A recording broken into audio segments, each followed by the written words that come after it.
Good morning or afternoon, depending upon where you may be joining us today. My name is Linda Meyer, and I am the Noridian Medical Policy Manager for MAC Contracts. I would personally like to welcome you all to the Multi-Jurisdictional Contractor Advisory Committee meeting for amniotic product injections for musculoskeletal indications non-wound.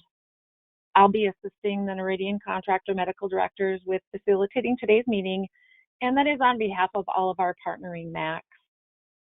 We would first and foremost like to thank all of our CAC panel members who have taken time out of their very busy schedule today to join our meeting and share their expertise on the various topics. We also welcome those attending in listen-only mode, sharing your interest on this discussion today. As mentioned, this is a multi-jurisdictional CAC meeting, meaning a group of partnering MACs are working collaboratively to potentially develop an LCD. On the next slide, we have a list of those contractor medical directors assisting us today.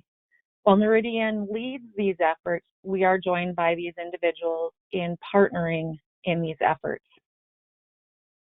Those included are from Noridian Healthcare Solutions, Dr. Janet Lawrence, Dr. Anne Marie Sun, and Dr. Eileen Moynihan. From CGS Administrators, Dr. Meredith Lovelace. From National Government Services, Dr. Mark Durden and Dr. Carolyn Cunningham. From Novitas Solutions and First Coast, Dr. Andrew Blaszczyk. From Palmetto GBA, Dr. Judith Volkar and Dr. Jason Stroud. And from Wisconsin Physician Services, Dr. Ella Noel. We thank them for their efforts in not only just attending today and listening to the discussion, but for their hard work and efforts in developing a potential LCD. Moving on to our agenda. The meeting will start with a few housekeeping items. I will then turn it over to Dr. Lawrence, who with Dr. Moynihan and Dr. Sun will be leading the CAC panel evidentiary discussion on behalf of all of the MACs today. Dr. Lawrence will introduce our expert panel and lead into the discussion questions thereafter. Now, we have broken down the discussion items into various topics, from 2 more general areas to 4 more specific medical conditions. Discussion questions were provided to our CAC panel members prior to today's meeting to facilitate today's discussion. Members of the panel were identified to lead the discussion for different specific topics, with all members welcome to contribute to all topics. This ensures we have sufficient time to address each topic, and we hear from each panel member as a lead discussion. After the discussion of each of the conditions, the panel members will be asked to respond via a polling system to 6 key questions regarding their confidence in the evidence of each topic discussed today. They are to respond on a scale of 1 to 5, with 1 being low confidence and 5 being high confidence. At the end, we will conclude with a brief summary of the next steps in the LCD development process. Moving on to our general housekeeping items. All lines are muted except for the CAC panelists and meeting facilitators. The chat feature within the meeting is to be used for technical issues only, and questions specific to those topics discussed here today will not receive a response. The meeting is being recorded as required by CMS, and the recording and written transcript will be available after the call on all of the participating MAC websites. Housekeeping for our CAC panelists. For the panel members, we have tested your microphones and appear to be working correctly. We are still troubleshooting with Dr. Galur, but the majority have successfully tested through, and we will continue to ensure Dr. Galur can be heard and speak. When not speaking, we do ask you and any other facilitating members to be on mute to minimize any background noise that might impact the quality of our recording, and for our attendees to hear the comments being made. We will conduct introduction shortly, and please indicate for the meeting record any conflicts of interest when Dr. Lawrence does call your name. Throughout the call, we ask you to announce yourself prior to speaking especially if you haven't spoken in some time, so that it's clear for the audience and for the record who is providing each comment. As part of our meeting, you are asked to respond to key questions on competence of evidence on today's topic. We are aware some panelists may need to leave the meeting unexpectedly or early, and with all the panelists, we will work with you to obtain a complete set of responses to all of the key questions that are asked in today's meeting. Any incomplete responses will be communicated after the meeting, and we will obtain a complete set from you. Lastly, to ensure we are able to discuss each topic today, we have set an estimated time frame for each topic discussion. When nearing the end of the time, I will interject to communicate we are low on time. I mean, no disrespect to any expert speaking at the time. This is only to ensure all topics get attention in the 3 hours we've allotted today. With that, I will now hand the meeting over to Dr. Janet Lawrence. Dr. Lawrence? Thank you, Linda, and good afternoon, everyone. And again, welcome to the Contractor Advisory Committee meeting for amniotic products injections for musculoskeletal indications non-wound. We appreciate our panelists, and we also appreciate the attendees, recognizing that everyone is busy, and we appreciate everyone's interest. As you likely already know, but I will reinforce, the CAC process changed effective January 8, 2019 per CR 10901. Prior to that time, a CAC would be convened with regularly assembled members, and a draft would be brought to them by a contractor medical director, and they would discuss it. Subsequent to the CR, the purpose of the CAC meetings now start at the beginning of the process. And the purpose of the CAC meeting is to discuss evidence and literature of a topic. The meetings are held to determine if a local coverage determination is necessary and what its scope should be. The CAC members' role is advisory in nature, and comments and opinions are on the evidence, not personal experience. And the contractor medical directors use this to assist in the appropriateness of any proposed LCD. The CAC process supplements the Medicare administrative contractor's internal expertise and is to help to ensure an unbiased and contemporary consideration of newly developed technology and science. CAC meetings are now open to the public as observers, not participants. CAC meetings are recorded, and the audio recordings and the written transcripts are posted on each participating MAC's website. For further information regarding the LCD process in general or the CAC process specifically, please look to Medicare Program Integrity Manual, Chapter 13. For the CAC section, look to Chapter 13.2.4.3. And with that being said, we will go forth and introduce our esteemed CAC panelists.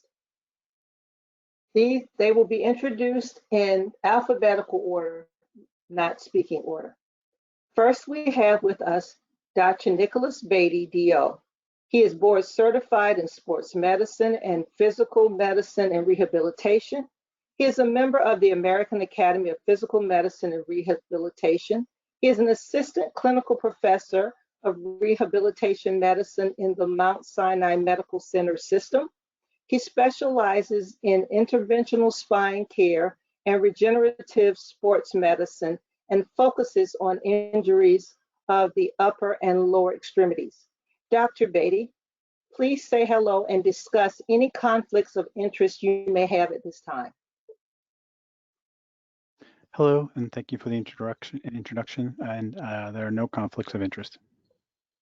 Thank you. Our next panelist is Dr. Mark S. Block, Doctor of Podiatric Medicine. He is the chair of the Insurance Committee of the Florida Podiatric Medical Association. He is the Medicare CAC representative for the Florida Podiatric Medical Association, the chair emeritus of the Health Policy and Practice Committee of the American Podiatric Medical Association, vice chair of the Florida Board of Podiatric Medicine. He is a diplomat of the American Board of Foot and Ankle Surgery and is certified in foot and ankle surgery. Dr. Block, please say hello and discuss any conflicts of interest you may have at this time. Yes, Dr. Block, thank you. No conflict of interest at this time.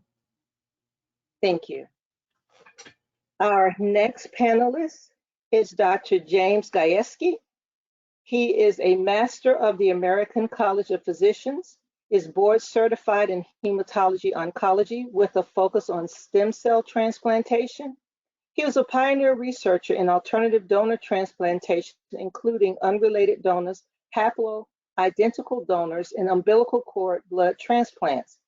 He has been very involved in the regulatory field, having served on several FDA stem cell therapy advisory panels and was advisor to the AMA RUC and CPT advisory committee for over 20 years.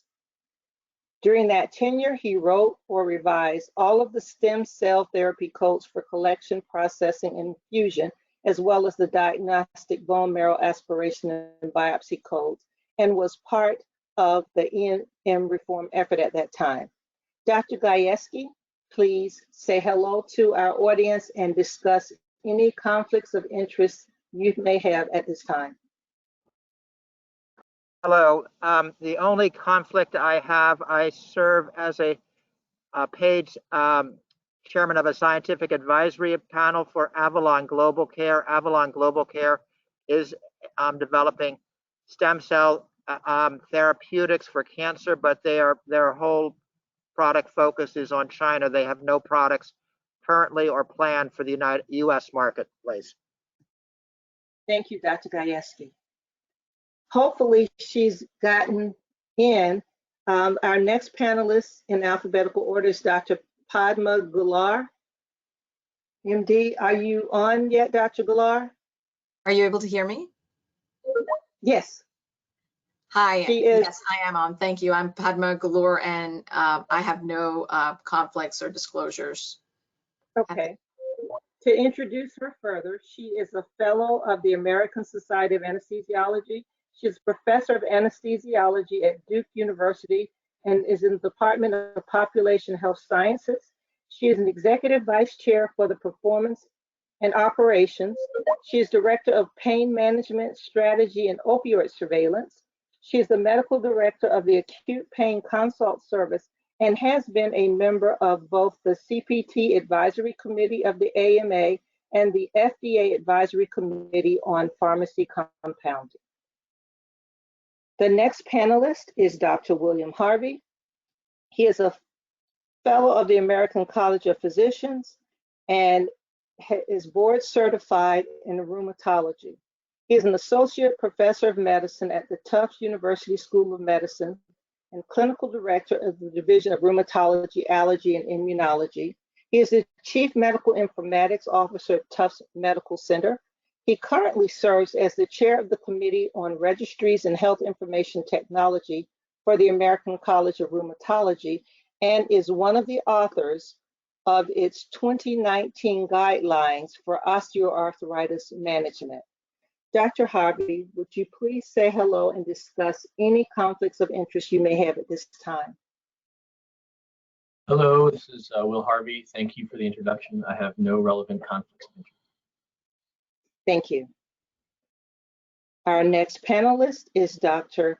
R. Andrew Pavlescu, Doctor of Podiatric Medicine. He is board certified in foot ankle surgeon. He is a fellow of the American College of Foot and Ankle Surgeons. He is the clinical director of the New York State Fit Feet Special Olympics International. He is faculty at the New York University Langone Hospitals and is a podiatric foot and ankle surgeon with the Metropolitan Foot and Ankle Group. Dr. Pavlescu, could you please say hello and discuss any conflicts of interest you may have? Hi, good afternoon. I have no conflicts of interest. Thank you. We next have Dr. William Ritchie, MD. He is an orthopedic surgeon specializing in conditions of the shoulder and knee, occupational medicine, sports medicine, and trauma with the New Mexico Orthopedics Associates. He is a fellow of the American Academy of Orthopedic Surgery, and he is affiliated with Presbyterian Hospital in Albuquerque, New Mexico. He served in the Air Force where he was the chief of orthopedic surgery, and he is a member of the New Mexico Orthopedic Surgery Association. Dr. Ritchie, would you please say good afternoon and discuss any conflicts of interest you may have? Good afternoon, and thank you for the introduction. I do not currently have any conflicts of interest. Thank you. Next, we have Dr. John Tassone, Doctor of Podiatric Medicine. He is an associate professor at Midwestern University, Arizona College of Podiatric Medicine. He retired from active clinical practice after 23 years and now pursues teaching and research full-time. He has authored a number of publications, and he is on the board. He is the board director for the American College of Podiatric Medicine. Dr. Tassone, please say hello and discuss any conflicts of interest you may have. Good afternoon. Thank you for the introduction. I have nothing to disclose. Thank you. Next, we have Dr. Will Whiteside, MD. He's a fellow of the American Academy of Orthopedic Surgery. He's an affiliate assistant professor for the Family Medicine Residency Program at the Medical University of South Carolina in Charleston at its affiliated Tidelands Waccamaw Community Hospital System in North Myrtle Beach. He is board certified diplomat of family medicine. He completed a foot and ankle fellowship at the Andrews Research Institute in Pensacola, Florida. He is a member of the American Orthopedic Foot and Ankle Society, a member of the American Academy of Family Physicians, and the South Carolina Orthopedic Association. Dr. Whiteside, would you please say hello and discuss any conflicts of interest you may have? Hello, and no, I have no conflict of interest. Thank you. Okay, and our final panelist is Dr. Barton L. Wise. He is a fellow of the American College of Physicians and is a board certified rheumatologist. He is a professor of rheumatology at the University of California, Davis School of Medicine. He's an interim associate vice chair for clinical research. And he was also one of the authors on the American College of Rheumatology's 2019 guidelines for osteoarthritis management. Dr. Wise, would you please say hello and discuss any conflicts of interest you may have? Hello, thank you for the introduction. I have no conflicts of interest. So that is our esteemed panel. You can see that they are representative of a number of specialties and also a number of locations across the country.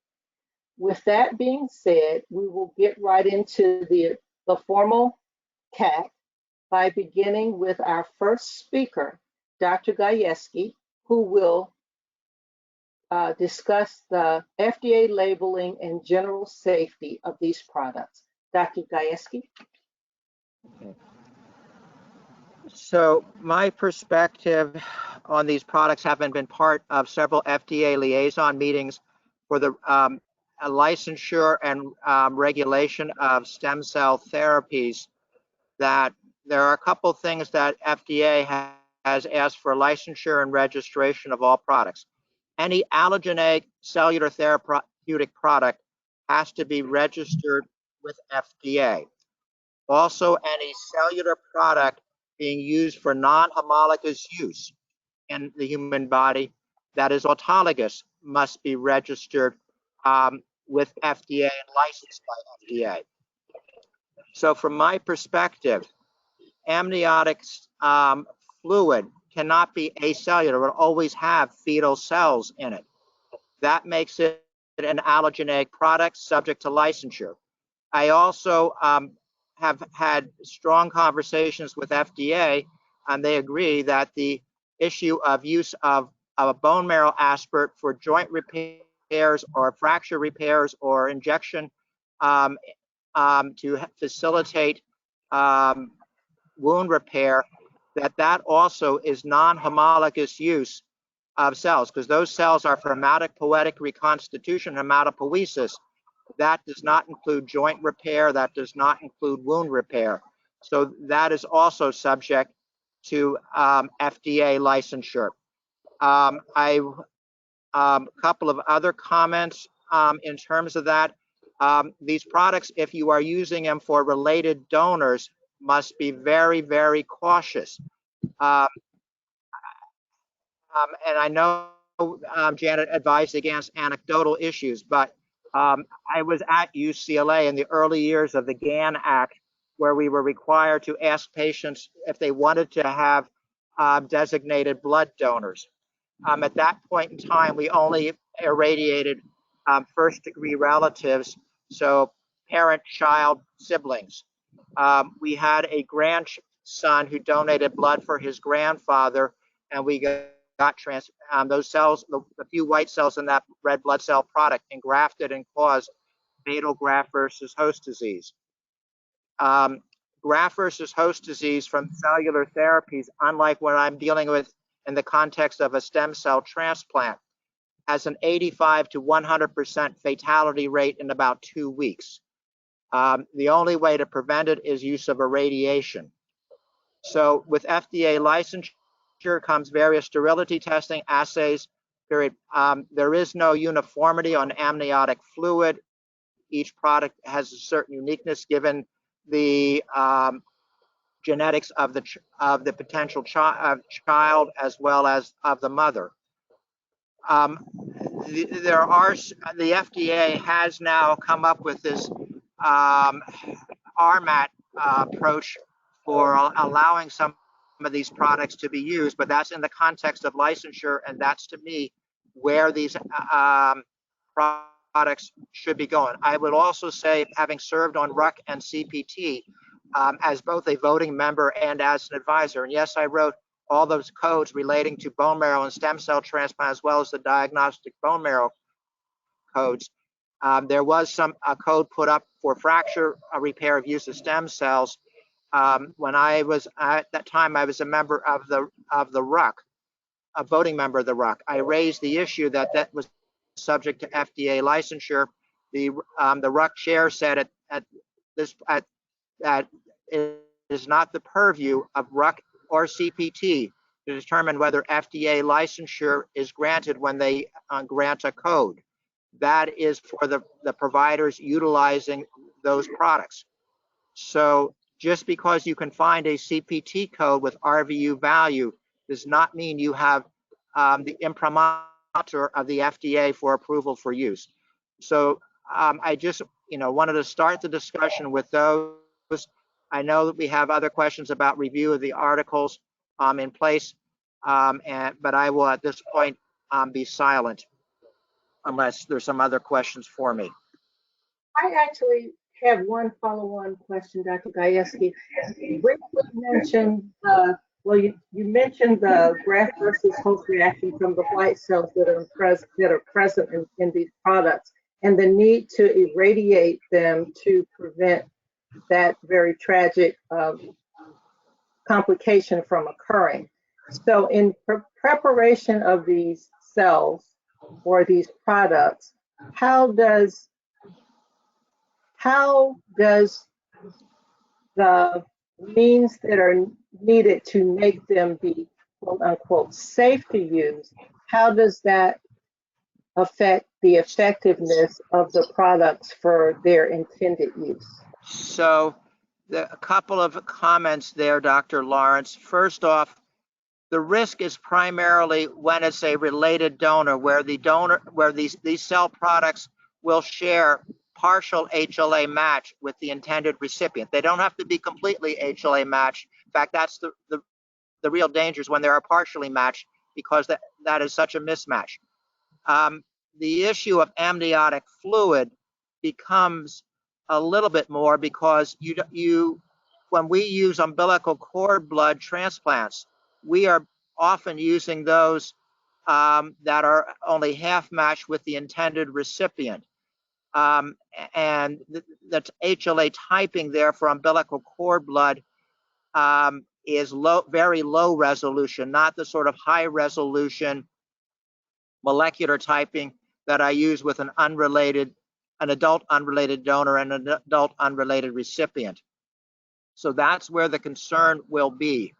If the products are completely HLA mismatched with the intended host, then the host immune system, unless they are immunosuppressed, which some of the rheumatologic patients are, they would automatically be rejected by the host's immune system and destroyed. So the risk of engraftment there would be very small. But it's incumbent upon the users of these products to know and know that the relationship and any risk of those products being a partial HLA match with the intended recipient. Okay. And with that, I will open the floor to comments from other panelists or my colleagues, Dr. Sun and Dr. Moynihan. Do we have any questions or comments for Dr. Guyeske? Yes, Dr. Guyeske, this is Anne-Marie Sun from Noridian. Thanks so much for joining us. Trying to better understand, and I think in reviewing the literature and in just the products that seem to be out there, how do you look at these products when there are some requirements that the FDA have the four main requirements that the FDA have determined for human cells or tissue products, when some of the things such as you mentioned homologous use, and you mentioned the cellular versus acellular type composition, I think where folks get confused relate to how you apply the FDA concepts of healthy, human cells and tissue products, and how do you apply that concept to something that's injected into joints and tendons. I think there's a disconnect, or at least a confusion out there as to how do you apply these FDA concepts to these products. In my discussions with FDA and in my advisory roles there, the assumption is all these products for this stuff is subject to FDA licensure and FDA review and FDA approval.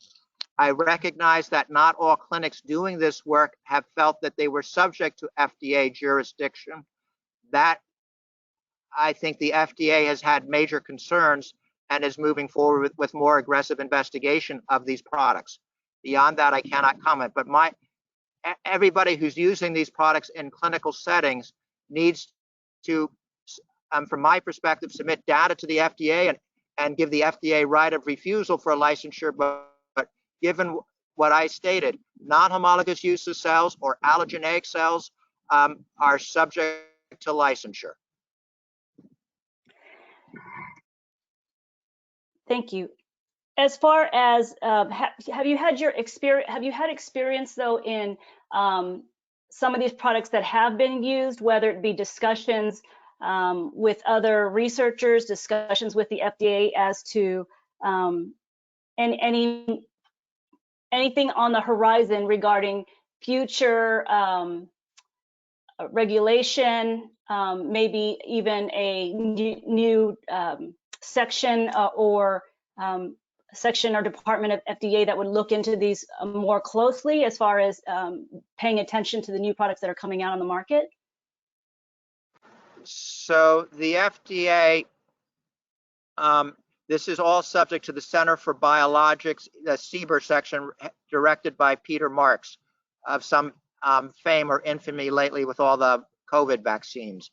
And then the subsection of Peter's of CBER is the Office of Technology Transfer. It used to be the Center for the Cell and Gene Therapy branch of CBER that has direct responsibility.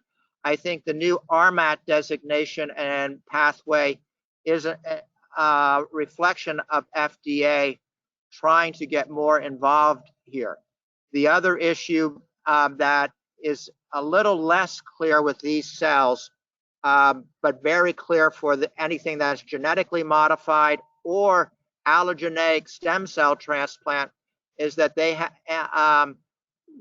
you are subject to the registry reporting to the SCTOD, the stem cell. I forget what the OD stand for. The SCTOD is the national tracking registry for outcomes for this. They have not, and that contract for the SCTOD went for the Center for Blood and Marrow Transplant Research based in Milwaukee, Wisconsin. I don't know how aggressive they've done here. They have clearly stepped up to the plate and are doing the long-term tracking of the immune effector cells, which are primarily now the CAR T cell therapy. So, but that's the best I can tell you. I'm not, I think FDA is obviously looking at, they've also been very stretched for resources here. Thank you.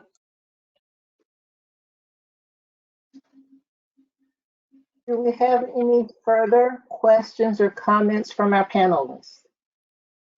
This is Eileen Moynihan.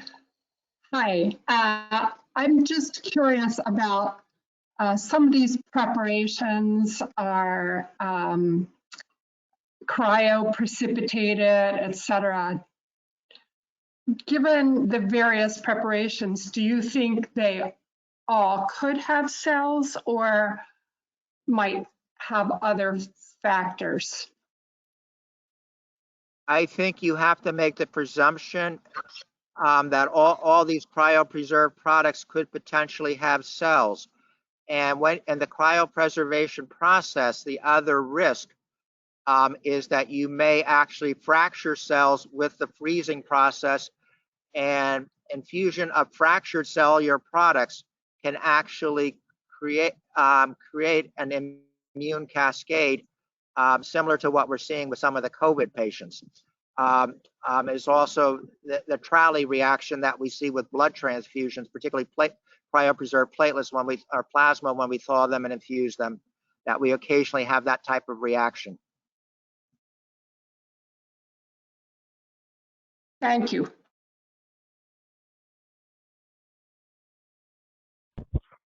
Dr. Lawrence, we have 1 minute remaining on this topic. So if there's one last question or any other comments. One question.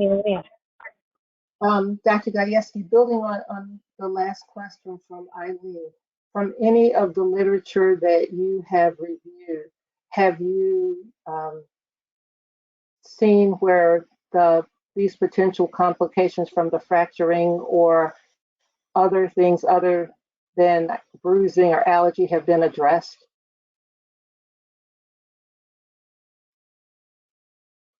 That were very small patient trials, usually on the order of 10 to 20 patients, that maybe they are insufficiently powered to look for those things or have those things happen. So I don't know. I also don't know how well they track long-term toxicity. Most of the outcome reporting was relatively short follow-up. So I don't think any of the studies that I reviewed adequately addressed some of those safety concerns. And clearly, and I don't, any of them actually also addressed what their conversations and their approval process with FDA was. Thank you, Dr. Guyeske. Any further questions as we are at the end of our time for this panelist? Are there any further questions? If not, thank you, Dr. Guyeske. We hope you can stay around for the rest of the CAC discussion. We're sure that you will have some interesting comments or insights. So we will now go into our second general discussion, which will be conducted by Dr. Barton Wise, and he will discuss the general concepts of use. Hello, can you hear me? Yes. Can you hear me? Okay, thanks. This is just going to be a very general discussion about the studies that we were given and that we reviewed, and amniotic related products in general. So amniotic related products were apparently first used in 1909 and have been used since then to support and treat wound healing, burn treatment, and other indications over the years. And recently, they've been begun to be investigated for use in tendon and joint related conditions, such as tendinopathies at various sites and osteoarthritis, including such joints as the knee. As far as I understand, the theoretical basis for the use in these conditions is predicated on a variety of arguments, in part depending on which preparation is being used. Some of the potential mechanisms for explanation of potential efficacy include or have included presence of stem cells, and apparently in some ways of higher quality than stem cells derived from other sources, and perhaps Dr. Guyeske would have something to say about that. Pro-angiogenic properties, immunomodulatory properties, and components of some of the preparations that have fibrous protein scaffold elements or growth factors in them. There's at this point been a range of animal studies in different species that which have reported some promising findings with regard to tendon and joint repair and reduction of pain. And recently, a number of studies in humans have been published investigating the products, some of which have reported benefit from their administration. However, overall, there's a relative paucity of human studies published, and there are, I would say, reasons for caution in interpreting and deriving policy from the currently published literature. In an overview of sort of the state of the research field for amniotic product injections for non-wound musculoskeletal indications, there are some high-level patterns that can be identified that give me some pause. Perhaps most importantly, the variety of the products of this type available and used in these studies is incredibly heterogeneous and represent profound variation in the contents and therefore in the potential mechanisms of action for the products. Depending on which source one examines, for example, outlined in the Sultan article, Table 4, McIntyre Table 2, Rebo Table 2, there are at least 8 different products or types of products available and used in different studies. The products represent varying mixtures of different tissue components, and there appears to be no unified approach to preparation or storage, even of products that appear to contain similar source tissues. Based on these observations alone, it does not appear possible to evaluate this class of products as a unitary treatment, and therefore many of the published studies should really be considered entirely independently of each other, and in many cases cannot be joined or contribute together toward demonstration of efficacy or safety. Also, these published studies represent enormous heterogeneity in approaches, which limits the ability of the studies themselves, which limits the ability to draw conclusions on efficacy or safety of the products. Delanoy describes this among some of the other authors. Number 1, body structures and types of conditions treated are variable and not carefully defined and vary both between studies, but also even within single studies.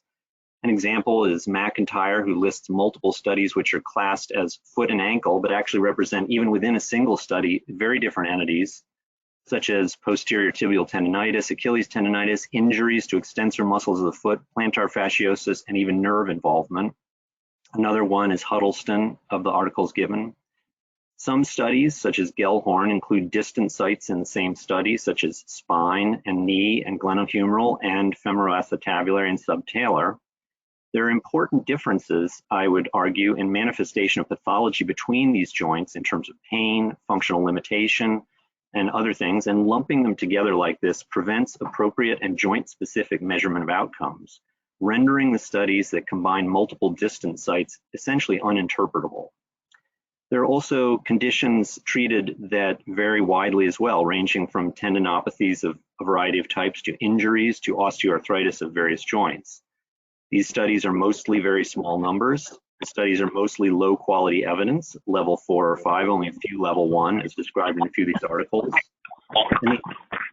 And the outcomes are evaluated over short time periods on the whole, mostly a few weeks or months, with only one that I saw that was evaluated out to 2 years.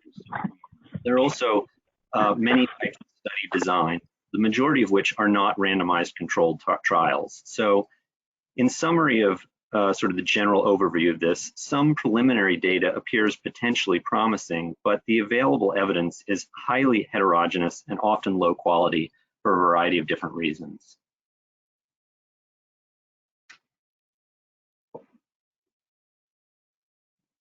Thank you, Dr. Wise, for that summary. That was really thorough and clear. So if I could briefly paraphrase you then, the studies that are out there are very, to use your word, heterogeneous. The preparations are not standardized in any way that you could see, whether that's preparation, storage, dose, timing, and the amount of time that we've looked at these, as well as the number of patients studied, is insufficient to draw conclusions? Yes, I think that all of that is the case. And there are other elements that are concerning in terms of differences between the studies, as I described, and in terms of trying to understand them joined together to provide a coherent picture that would support use of the product at this point. Are there any questions or comments for Dr. Wise from the panel?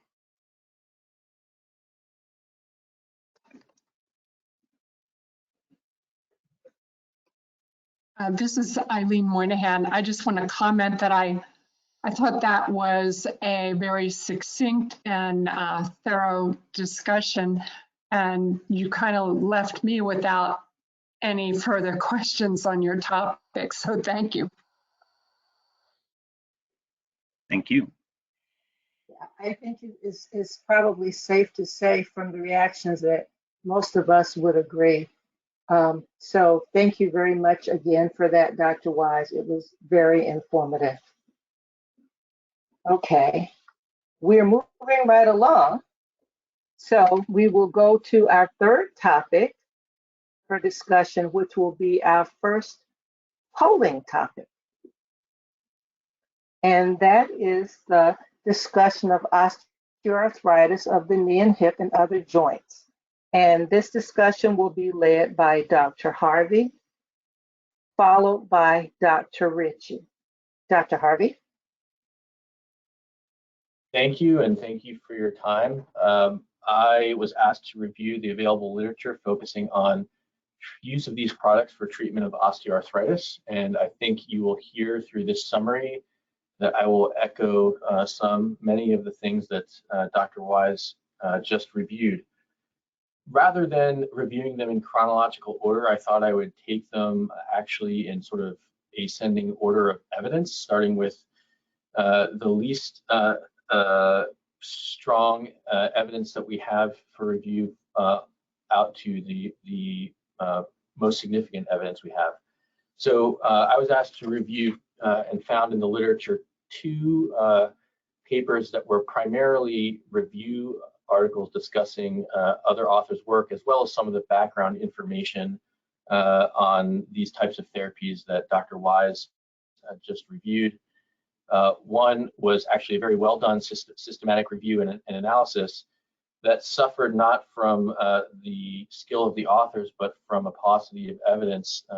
They reviewed one article, which I'll talk in more detail about later, and another that focused on the use of umbilical stem cells with hyaluronic acid injected into microfracture drill holes as part of a surgical procedure. So I will defer any further discussion about that to my orthopedic colleague who will speak next. Another review article by Hannon et al. Published in 2019 really only discusses, again, one of the articles that will come up subsequently. In fact, that article is by Vines and colleagues. It is an open label pilot of 6 patients who got one particular therapy in this category. It was published in 2016. Their primary outcome was KOOS, and for those of you who are not familiar with this, it's a very commonly used standardized outcome. It's actually quite a good outcome for measuring knee pain and other knee outcomes in osteoarthritis. So the good news is that they are using well-established standardized measures. They saw some short-term improvements in pain, but did not do any statistical analysis due to the small sample size. 2 of the 6 people had transient pain at the injection site. And as was suggested earlier, not a large enough study to truly assess the safety or efficacy of this product. The next paper was a pilot study of 20 individuals using a different outcome called WOMAC, W-O-M-A-C, which is also a very well standardized and commonly accepted outcome in knee osteoarthritis research. This was an injectable amniotic membrane and umbilical cord particulate. They saw very dramatic improvements in pain, stiffness, and function using that outcome that I just mentioned at 12 weeks. They also saw some improvements in bone marrow lesions, which are a particular artifact in an MRI that has been associated with pain in knee osteoarthritis and other studies. The difficulty here is that this is an uncontrolled study of an injected therapy, and the risk of bias in this study, which is the main factor I use when interpreting studies to determine whether the results are believable, is extremely high because the study was not controlled, not blinded, and external data suggests that studies involving injection therapies have very large placebo effects. So I find it difficult to assess the efficacy or safety of this product based on this study alone. The next one was a case series of 50 consecutive patients, which by the time they were done, this was one of the studies, this is Gellhorn et al., published in 2017. This is the study that Dr. Wise mentioned, it was used in disparate joints, so 8 knees, 2 tibiotalar joints, 2 subtalar joints, 3 glenohumerals, and so on. And so it's very difficult, again, because of the heterogeneous nature of the application of the product in the study, not to mention the disparate outcomes that were used in the study, again, make hard conclusions very, very challenging for this paper. Next is, I will not attempt to, I'll butcher the good Dr. Bhattacharya's name, but that's my best guess at the pronunciation. It was published in a book chapter, actually, in 2011, and is a report of a single study over 7 years, and it compared triamcinolone to 10 cc's of freshly collected amniotic fluid. With all of the caveats that were mentioned previously, it's somewhat concerning the way in which this unlicensed product was used in the study. Nonetheless, they again found quite dramatic benefit as measured by visual analog pain scales and multidimensional health assessment questionnaires. And the things that concern me about this study is that it was it was not reported well, and so I can't confirm much of the aspects of quality study design. And in fact, one of the things that they reported is that over the 24 months of follow-up, there was not a single dropout of participants in the study. And having done large osteoarthritis trials, that certainly raises some questions because that's a feat that is almost impossible to have happen. So I do not feel as though the results of the study can be used to determine efficacy. The last 2 are better designed studies. The penultimate one is again a case series, and you'll notice a theme here that almost all of these are uncontrolled studies of 100 milligrams of injected amnion and chorion membrane. It was done by a single physician over 14 months, and this was a retrospective chart review design. Again, used a very standard outcome of KOOS, and they saw very large improvements in all KOOS domains. However, again, because this was a non-controlled, non-blinded study in a highly selected population who chose to pay for the therapy that they were getting, I find the risk of bias in this study unacceptably high to use it to adjudicate efficacy or safety of these products. The last one is by far the best quality study, is by far et al., published in the Journal of Knee Surgery in 2019. It is truly a randomized study design, 200 participants, 1-to-1-to-1 randomized to a amniotic product versus hyaluronic acid versus placebo, used very high quality outcomes such as COOS and the EQ-5D for quality of life. One major methodologic deficiency is that they did not identify a primary outcome. So they analyzed all outcomes together, which for us methodologists means that there's a high risk of a random chance of a positive result. They did find significant improvements, although small, in EQ-5D and COOS pain for these products in question compared to hyaluronic acid. They also used an outcome called ORSI-OMERAC responders group, which is another very well standardized outcome. And there were more such responders, meaning people who achieved a better outcome in the amnion group compared to the other groups. The risk of bias in this trial is moderate. It still was not blinded, and there are some other methodologic deficiencies. But this one trial really represents the best evidence that we have for use of these products. If I were to take them in summary, I would echo a lot of the things that others have said, that these studies may be promising, but the quality and volume of the evidence, not only in efficacy, but particularly around safety and the use of these products, as well as the fact that each one of these studies used different formulations of different products, and so cannot readily be compared in a single class, as Dr. Wise suggested, that I have the feeling that these therapies may hold promise, but we do not yet have sufficient evidence to recommend their use outside of ongoing research study protocols. That concludes my summary and remarks. Thank you, Dr. Harvey. That was, again, that was an excellent summary, and you went in order from worst to best, and essentially even the best study that they have still has flaws, and there's just insufficient evidence at this time from what we can see. Are there questions or comments from the panel regarding Dr. Harvey's presentation?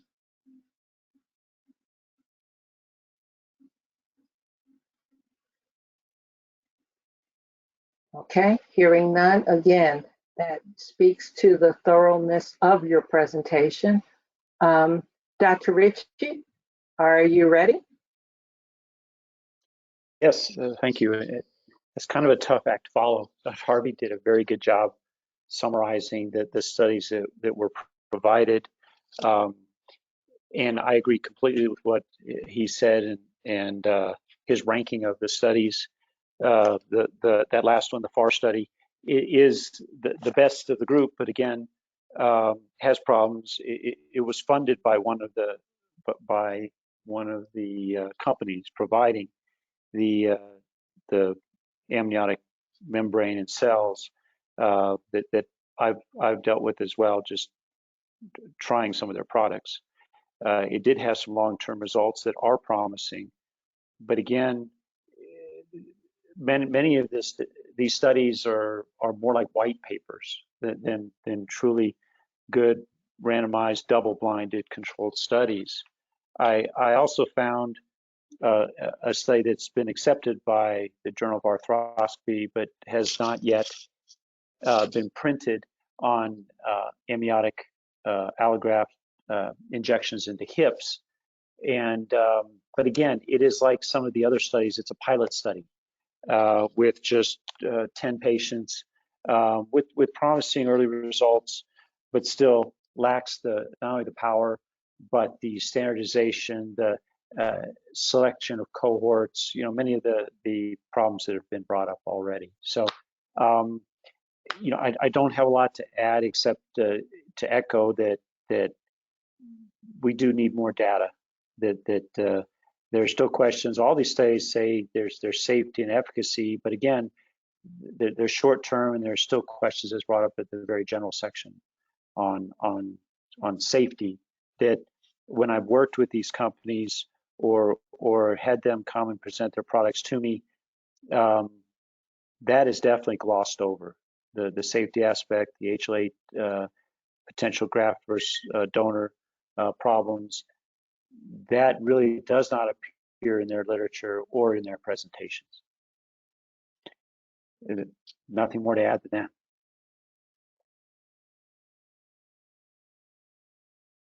Thank you, Dr. Ritchie. As an orthopedic surgeon, then, you did not appear to find anything in the literature that you read to support its use intraoperatively? There was just the one study that spoke of using it with the microfractures. And I have used these products intraoperatively on several occasions, both on tendons and in the knee and the shoulder. And have anecdotal, responses to that, but do not have good, trials, long-term series, long-term follow-ups. And so, I think it does have a place. I think we will get there with biologics, but we haven't expanded the studies sufficiently to cover all the concerns, both from a safety standpoint, but also from in how the products are treated, how, when you use them. And then these studies, they're so low powered that the cohorts aren't really segregated sufficiently to establish who they work for. For instance, many of these studies exclude anyone with a BMI over 30, or some of them over 40. So we still need data. And intra-op, yes, I've used it with primarily good results, but on a limited basis and in a case-by-case basis. Thank you. Any comments or questions for Dr. Ritchie and or Dr. Harvey on this section? Because in osteoarthritis is one of the largest areas where we are seeing the use of these injectables. Any questions for them at all, or comments from our panel? This is Jim Guyeske. I have a question where you actually did these injections for the microfractures. Were these products registered and licensed with the FDA and part of an IRB approved clinical trial? I have not used them in conjunction with microfracture. I have used them as, like I said, with tendon repairs. As far as in the joint, I have injected fluid at the end of a surgery when doing chondroplasties, and then also when dealing with an osteochondral defect, and they were not part of an IRB study. And I presume that the products were not registered with FDA either. To my knowledge, that is correct. In partial answer to that question, one of the review articles that I looked at cited an article by Park et al. That used this technique of microfracture injections. That was part of an IRB approved protocol. I do not know if the product was licensed at the time that study was done.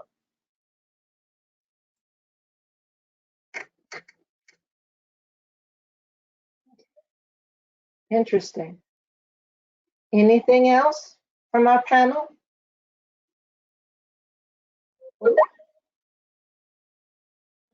Yeah, yes. Who was the last speaker? I'm sorry, who identified the study? Sorry, that was Dr. Harvey. Okay. Thank you. Okay. So again, very informative, very helpful. and sort of reinforces what we determined from our own literature reviews. With that, we will move on to the polling. Linda, please take it away. Thanks, Dr. Lawrence. Alrighty, thanks, Dr. Lawrence. We are now going to ask our CAC panel members to access the polling system either via your web app or your web link. The questions should be available, and those on the app, I know you should actually be able to see all 24 questions you'll need to speak to today. Right now, or excuse me, respond to today. But right now, we'll just ask you to do the first 6, that is for condition 1. After we get responses to this, those 6 questions will be removed. So the next 6 questions, when the time comes, will be moved up in that order. If you're not able to see, hit refresh because the questions should be loaded. I will go through and read the questions for this first series. They are the same 6 questions that you will be speaking to regarding safety, efficacy, and postoperative outcomes. However, we ask that you rate for each specific condition at the time that condition is being discussed. With that, the first question is, how confident are you in the evidence that amniotic product injections to treat the osteoarthritis demonstrate short or intermediate term safety? Question number 2, how confident are you in the evidence that amniotic product injections to treat the osteoarthritis demonstrate long-term safety? Question 3, how confident are you in the evidence that amniotic product injections to treat the osteoarthritis demonstrate short or intermediate term efficacy? Question 4, how confident are you in the evidence that amniotic product injections to treat the osteoarthritis demonstrates long-term efficacy?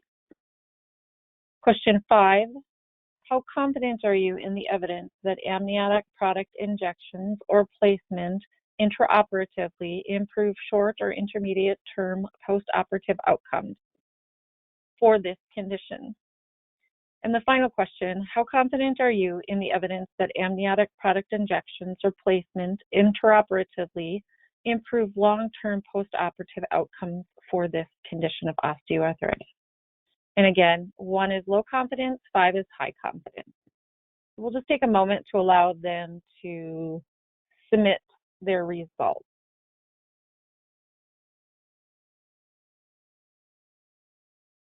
Hello, this is Dr. Harvey. I continue to get a survey unavailable error when I click on the questions. Same for me. This is Dr. Galore. Okay. You're on the web app? Actually, it just loaded. The first question just loaded for me.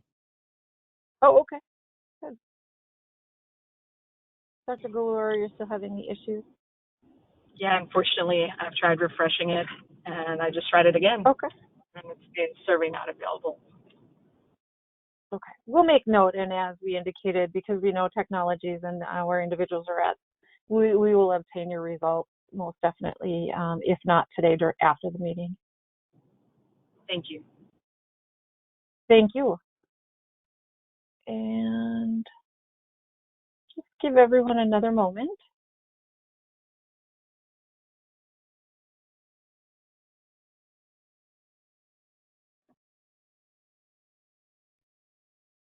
This is Jim Guyeske. I'm getting error message 503, survey not available. Okay, I think you have the same that Dr. Galore has. I'll make note of that. Thank you.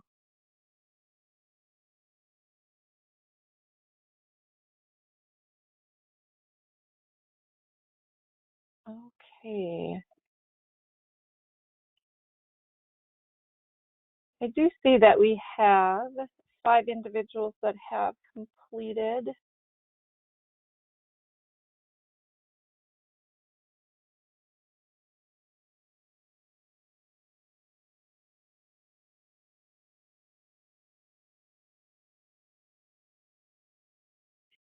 And looks like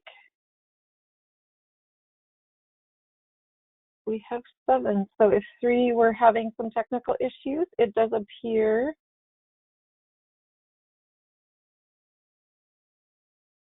we have everyone.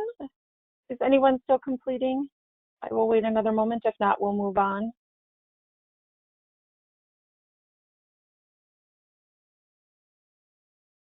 Okay.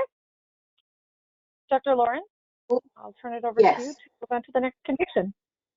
Thank you, Linda. Moving on to our specific condition 2, the plantar, which is the discussion of plantar fasciitis and Achilles tendinopathy, tendinitis, and other conditions of the foot. We will have presentations from 4 of our panelists, and they will proceed in this order. We will first hear from Dr. Tassone, then Dr. Block, then Dr. Pavlescu, followed finally by Dr. Whiteside, who will give the orthopedic perspective. Dr. Tassone? Yes, good afternoon, and thank you. I appreciate the opportunity to speak. What I'm going to do is go through each study briefly and just bring out what I looked at as strengths and weaknesses. And then at the end, give an overall summary of my thoughts, if that's okay. So in no particular order, the articles I looked at were 9, 12, 14, 21, and 23. I'm going to start with Article 12, the use of dehydrated human amnion, and it was a case series involving 40 patients. So just to look at the strength first, I'm a big proponent of diagnostic ultrasound, especially in guiding injections, and especially in amnion injections, which I've used clinically for a few years. And I think that that's imperative. I think you need to have guidance, and this was the only study, as far as I can see, that utilized it. And so I think that's a strength in regards to this study. Another strength is that the cohort showed improvement in pain reduction and function over time, and that was statistically significant. Also, a strength was that it showed a decrease in medication usage among the patients, and that was also statistically significant. And that was unique to this article. The others did not have that. However, the big negative for me is that this was not a randomized control study, and so it was a case series, a case study, and so a level 4 in regards to evidence. Going on to the next article, number 14, and this was the cryopreserved human amniotic membrane injection for plantar fasciitis, and this was a randomized controlled double-blind pilot study. And so it's right in the title. A strength is that it is a controlled trial, and so a level of evidence of 1. It seemed like the big point coming from this article was that it appears to be safe. It seems that that was the big statement they were making, and so they did look at that. So I would list that as a strength, but there was in my opinion, quite a few weaknesses. First, it's a pilot study, so very small population size. 14 patients receiving cortisone and 9 the amnio, so a low power in regards to evidence in regards to the sample size. There was little to no significant difference between the study group and the control group for 3 of the most relevant outcomes, which included foot pain, general foot health, and the VAS pain scale. Another thing that I saw this in a couple of other studies was that they included, after the injection, stretching of the Achilles and the fascia, which is okay, but they didn't adequately assess that in the results. So we don't know how much that impacted the results. And then a big negative for me was that this was funded by Amnioc Medical, an amnion product and an amnio manufacturer. So I thought that was, in my regards, was a big negative. Going on to the third article, which is numbered 9, and that was the randomized controlled trial of micronized dehydrated human amnion. In my thoughts, this was the best of the studies. It is a randomized controlled trial, so a level 1 evidence. Excellent sample size with a power analysis of 90%, 73 participants in the study group, 72 in the control group, so very good. They had really great inclusion-exclusion criteria. The results were good statistically, with significant results in pain reduction and improved function. But this was also funded by an amniotic company. And for me, that was a big weakness. Also, another weakness is that the subjects in the control group also reported a significant reduction in pain and improved function over time. And as I mentioned in the previous article, they threw in standard of care treatment afterwards, offloading, night splints, orthotics, and again, was not, I don't think, adequately addressed and how that factored in the results. Going on to the next article, this was actually the systematic review. And the amnio did provide significant relief after 2 months, 0 to 2 months, but there was no data for long-term relief past 2 months. The best data for long-term and what they concluded overall was the botulinum injections that they did in the study. And this was a systematic review, but it had a limited number of trials with a large number of treatments and thus did not produce good statistical powerful results. And then the last article, number 23, was the prospective randomized blinded comparative study of micronized dehydrated amnioc allograft for plantar fasciitis. It was a randomized controlled study, so that's a strength, but it was a very small sample size. Also, it was a very short study, only 8 weeks.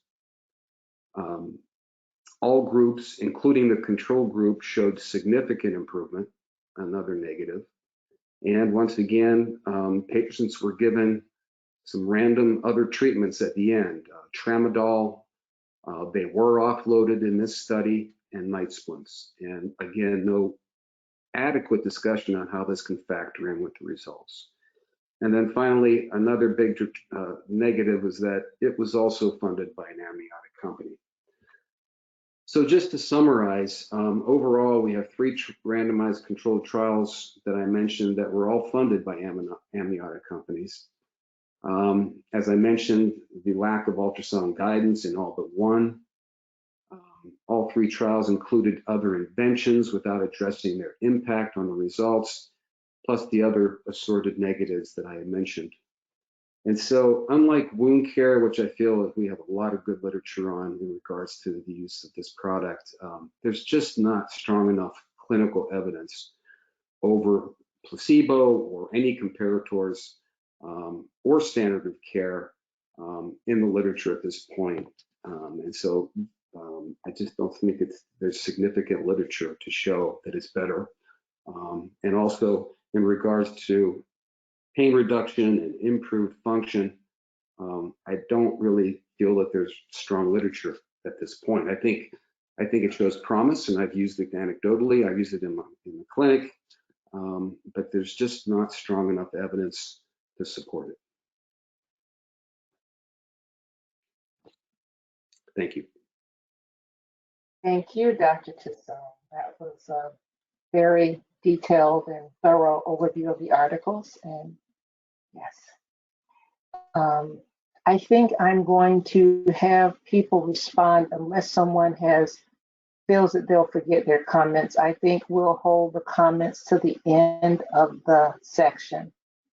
So we're going to proceed on to Dr. Block.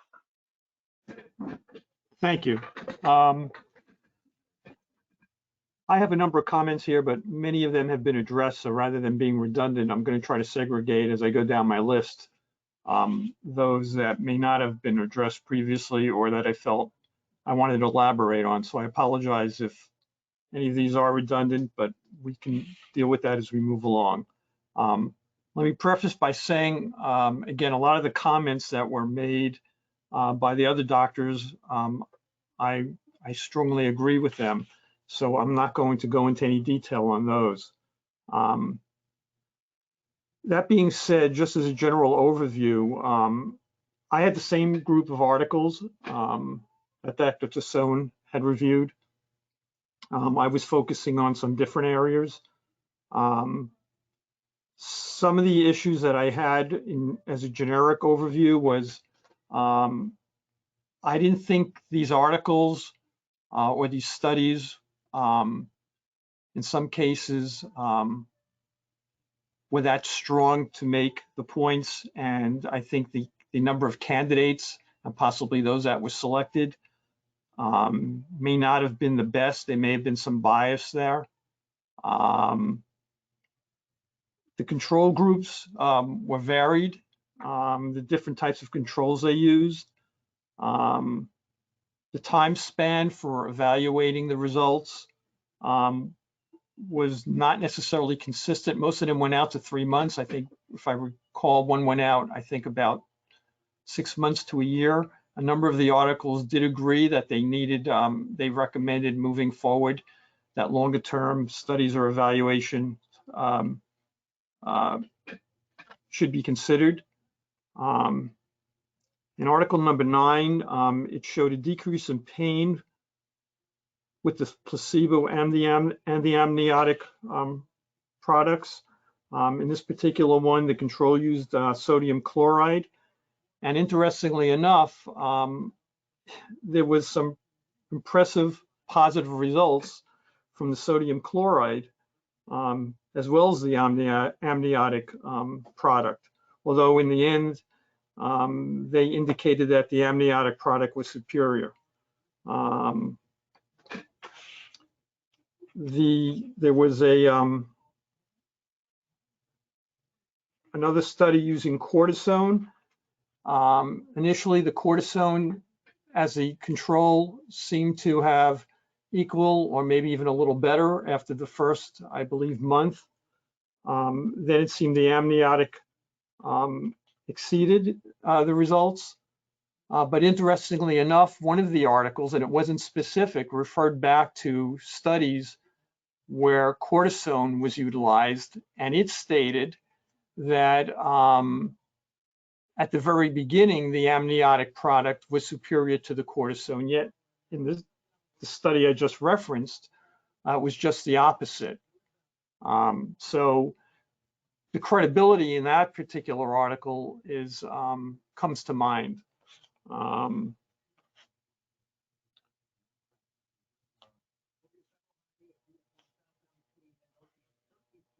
The other issues that came into play is the methodology in which the actual procedures were done. And one, they needled the plantar fascia as they injected the amniotic product.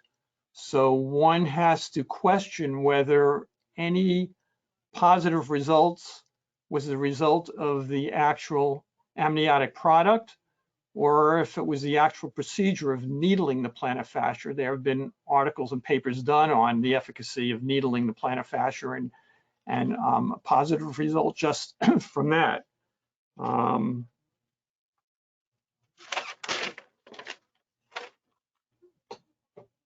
There was, let me see.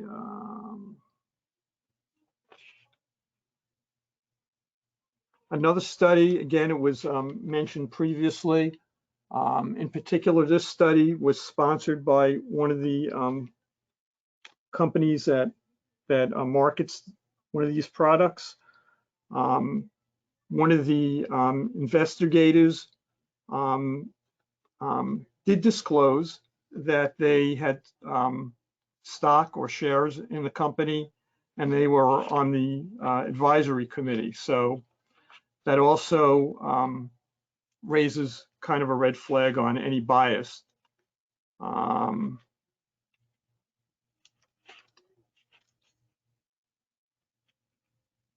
I would have to say that overall, generically, the articles seem to weigh a little bit more in favor or in favor of positive results when using an amniotic product. Although, again, I questioned the number of candidates and how scientific these studies were. There was another individual. He was one of 5 investigators. And his observation was 100% improvement as far as pain, which I also found extremely suspect. So the question is, was there bias there? Was it the wrong group of candidates that were being examined? Were there some flaws in the actual study? As an overall treatment, it's an option. I think it's a tool that a clinician may want to consider in their armamentarium. Is it a first line of treatment? At this point in time, I personally would say no. I would say some of the more traditional methods should be utilized first.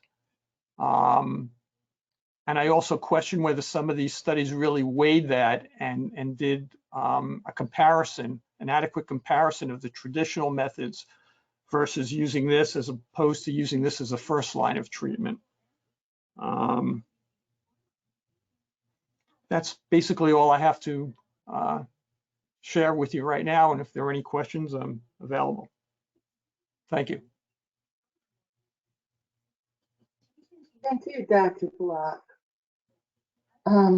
You brought up some additional interesting points, so thank you for that. We will proceed, unless someone has a question that they'd like to ask Dr. Block right now, we will proceed to Dr. Pavlescu. Good afternoon, everybody. So I'll try to be as brief as possible. I also had the same review articles as Dr. Tassone and Dr. Block, so I'll forego the summaries, but and my area of focus was harm and adverse events in both conservative and operative applications of these products. So I just wanted to preface my answers first that, you know, level 1 studies for foot and ankle are few and far in between. So we're lucky that we have 2 as part of these packages. Some of the other problems that were already addressed is that most of these studies, if not all, were short-term in nature. They were relatively low-powered.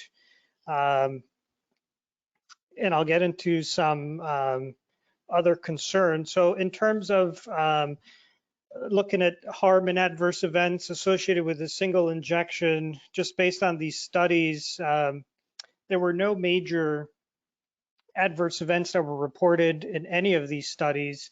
Minor adverse events such as, you know, injection site pain were reported, but not statistically significant for any of these studies. In terms of harm or adverse events with multiple or repeat injections, I don't think any of these studies looked at a series of injections for any specific problem. I think one paper gave their cohorts the option of having a second injection, and their inference was that there may be a dose dependent effect because they did see a significant decrease in pain and increase in functionality, but I don't think that's explicitly uniform for all the literature. There's also variability in the volume of some of these injections in some of these studies, and so the variability questions whether you know, low volume, high volume, multiple injections are effective. And I don't think there's any answer as to frequency of injections in terms of outcomes. In looking at these amniotic products, as far as side effects, if they have lower adverse events versus standard of care, none of these papers really addressed it, you know, looking at if, I think the answer is no. I think one paper inference that these amniotic products may have at least a similar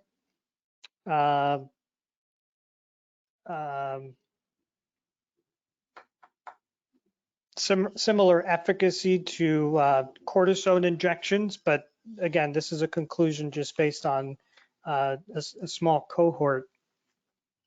And then in terms of operative applications, there's really only 3 papers that look at operative applications for lower extremity problems, and they're actually summarized in one of the review articles in the general concepts. And again, these are very small studies with a low number of patients, which, you know, in looking at these results, there is some positive support for these products. But again, I don't think there's enough literature to 100% support their use. And again, as I said, everything, you know, all these studies really address short-term outcomes. There's really no intermediate or long-term assessment of these products. And that concludes my portion for these for plantar fasciitis and Achilles tendonitis. Dr. Pawlowski, are there any questions for Dr. Pawlowski right now from our panel? If not, I have a question. This is Dr. Wise, and this is really addressed to any of the 3 people who just spoke. You know, I won't go over the issue of there being very different preparations, but one thing that I noted while reading these studies is the multiple different types of conditions that they included in the patients that they were treating or including in the studies. And I know that I'm more familiar with osteoarthritis. That's more my area. And I, as I stated, I think that it's pretty problematic to just lump together the different joints, but I had less ability to understand whether it might be a problem that in foot and ankle, for example, that they were really putting together multiple different types of tendinopathies. One of them even included people with nerve problems. I'm wondering if any of you could comment on whether that was concerning to you, that these studies were really not on specific individual conditions in the foot and ankle. This is Dr. Block, if I could comment. One thing I wanted to mention, I'm glad you brought this up, is that the plantar fasciitis or the inflammation may be the result, for example, of a strain, or it could be due to a partial tear. So one has to question whether the efficacy of the product is in repairing the plantar fascia if in fact there's a tear, or is the efficacy more in just reducing the symptomatology without a tear? And I think there should have been some studies where there was imaging, high quality, either ultrasound or MRIs, to differentiate whether the symptoms are associated with a partial tear or with or no compromised anatomy, just an inflammation. So I don't know if that answers your question, but that was one of the things that I was that came to mind, and that was really not stratified in any of the articles that I read. Thank you. Yes, that is definitely partially what I was asking about. Would anyone else like to comment? This is Dr. Tassone. Go ahead. Oh, I'm sorry. This is Dr. Tassone. I think you also need to look at, it's an excellent point that you bring up, is that we also have some biomechanical differences as well. Different forces, depending on what structure you're looking at. The plantar fascia versus the Achilles tendon versus the peroneal tendon. And so I think that's also a factor. You have different forces. For instance, the perineal tendon has a pulley function going around the lateral malleus. So I think that's also an issue as well. So excellent point.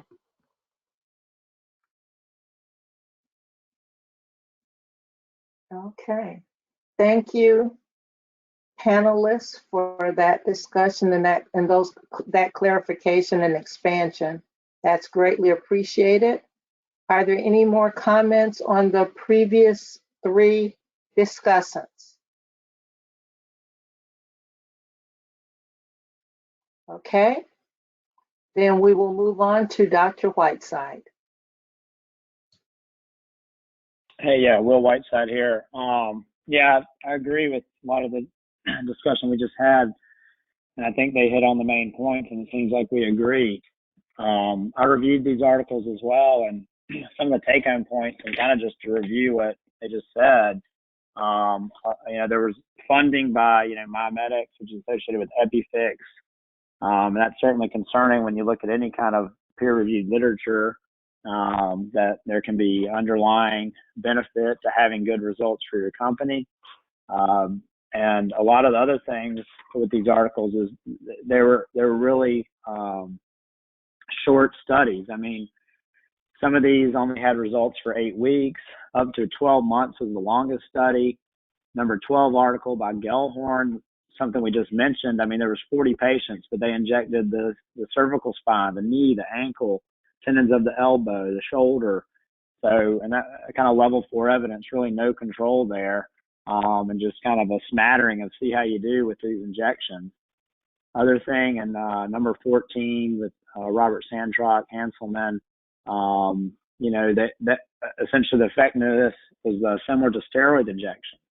And one thing to think about when you're looking at this is there's really no guidelines, and I think that's why we're trying to discuss this stuff. But AAOS has clinical practice guidelines for osteoarthritis, and really even for injections for osteoarthritis, the strength of recommendation remains inconclusive, and that's kind of a longer condition, and it's been studied a lot longer than that. The recommendation for PRP for osteoarthritis is inconclusive. Growth factor injections are inconclusive. So it's kind of one of those things, even for a broader topic and something that's a little more studied, we still don't know. And so that's something to think about that I thought about when I was looking at these. Another take-home point I think that we could conclude is it seems safe, certainly in the short term. If you look at the objective data, that's all the data we have based on these few articles, but no more than 12 months, so it does seem safe. So I think that's an okay thing to say. But some of these other ones, 8 weeks of data, that was a level 1 study with Dr. Andrews, number 23. But again, that was funded by MiMedx as well. And so I think, just to be brief, I think we do need longer studies to determine the true effectiveness of these. But I would conclude that I do believe it is safe in the short term.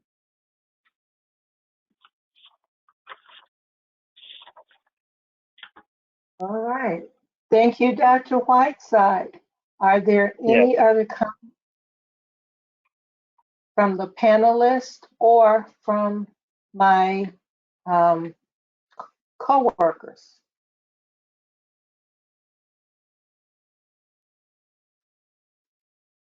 This is Dr. Ritchie. I have a quick question to Dr. Whiteside and just to the group, coming from a surgical standpoint. It wasn't addressed here or included in the topics, and I have not found papers on it particularly, but in using amniotic membrane to decrease scarring in tendon repairs.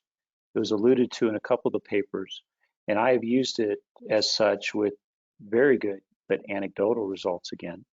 And it's almost like the wound indications where you're using membrane for external wounds, but this is for surgical procedures and decreased scarring post-operatively, but not in an open wound. And I don't know if that is a subject or just a topic that is there's even less information about, so there's not much to discuss. But I was wondering if anyone had a comment on that. This is Will Whiteside. The only comment I can make is kind of what you said. I've seen it anecdotally. I've used it for revision cases, revision perineal tendons, probably specifically, some Achilles indications that I've used it for, but that is purely my experience in talking to others. I mean, I can't say I have, data that I can back up, and I'm not sure they want to hear about that here, but so anyway, that's all I can speak on that. I didn't really come across that too much in these articles that specifically pointed to that, but I agree, I understand. And I think for the revision cases, you're kind of throwing everything at it, but in this setting here, I'm not sure we can, back it up with evidence.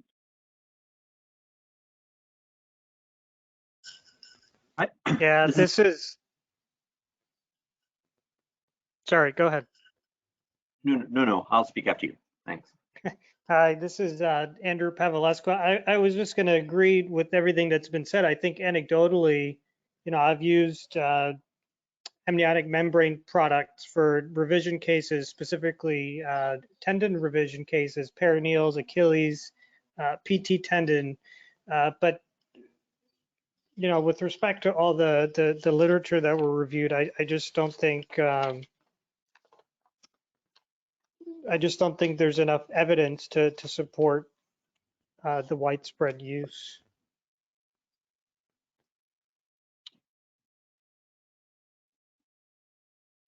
This is Bart Wise again.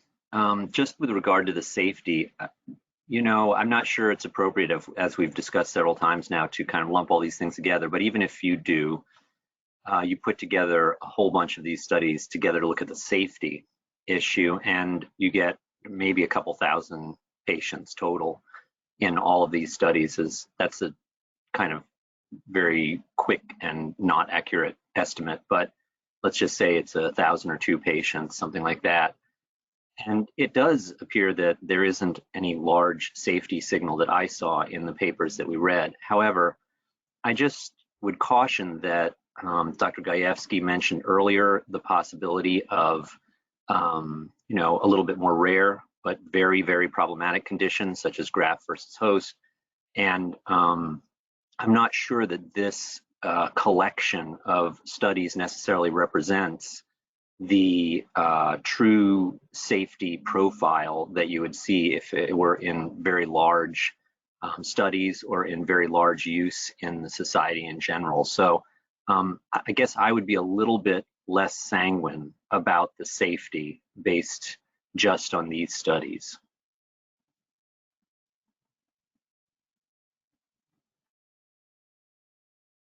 Okay. Anything further from the panelists? Hi, this is Jim Guyeske. I guess I would echo the concern there. The other issue, since almost all these studies are company funded and not from an independent analysis, we're missing that unbiased view of safety that is so necessary.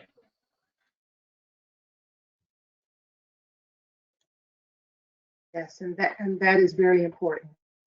And just to emphasize, as Max, we are required to form our policies or local coverage determinations based on the evidence.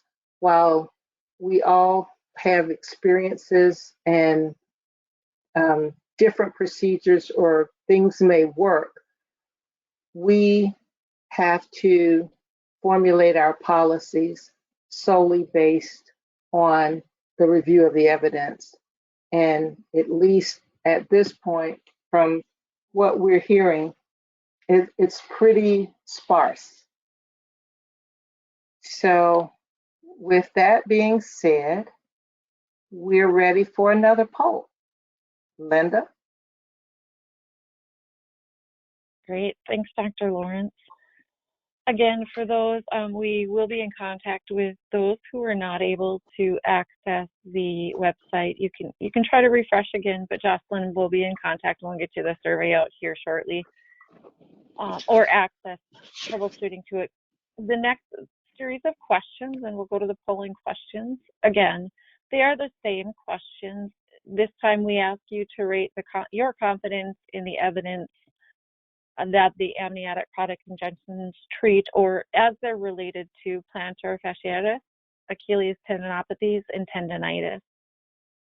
There are 2 questions related to safety, 2 questions to efficacy, and then our slides we'll just watch, and then the last 2 for post-operative outcomes. Take a moment. And this is condition 2 questions. Ooh.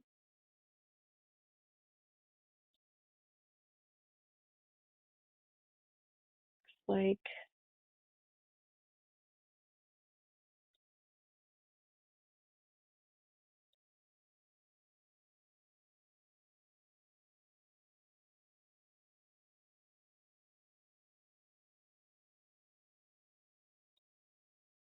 looks like we're getting near the end.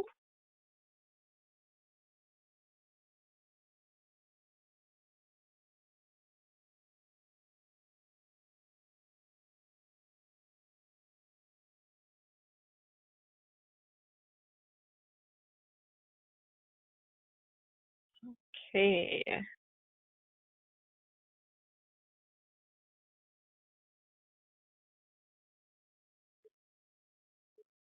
Like we're waiting for maybe a couple more questions and then we can move on. Just give it another moment.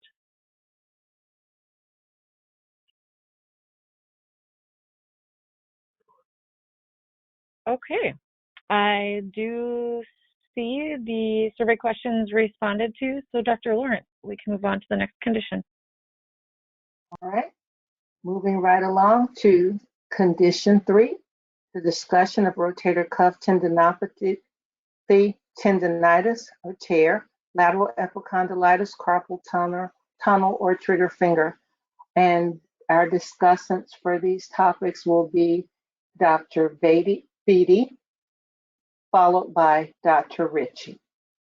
Dr. Beatty. Thank you very much. So I will review these topics as discussed based on the research at hand.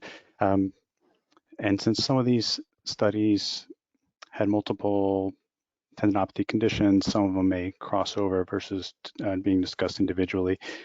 So one of the themes that we're all recognizing is the paucity of high-level research, and the foot and ankle and the lower extremity actually had higher level research than looking at the upper extremity. It's was pretty limited in terms of level 4 research.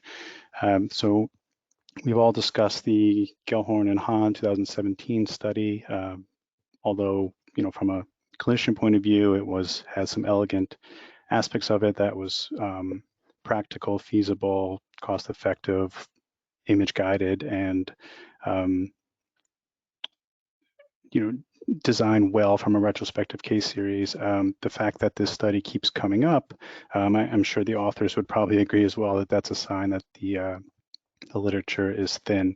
But I just want to review, taking away the arthritis cases, the 20 cases of tendon pathology, and just list them again. There were 7 common extensor tendon cases, which is the tendon treated for lateral epicondylalgia or epicondylopathy or tennis elbow. There were 3 supraspinatus tendon cases for the shoulder.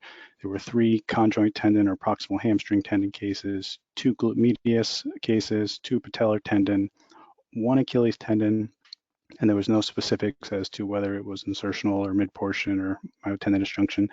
There was 1 fibularis longus and then 1 iliopsoas. So I'm going to touch on just the numbers, which are 7 for the common extensor tendon and 3 for the supraspinatus. So it's quite limited.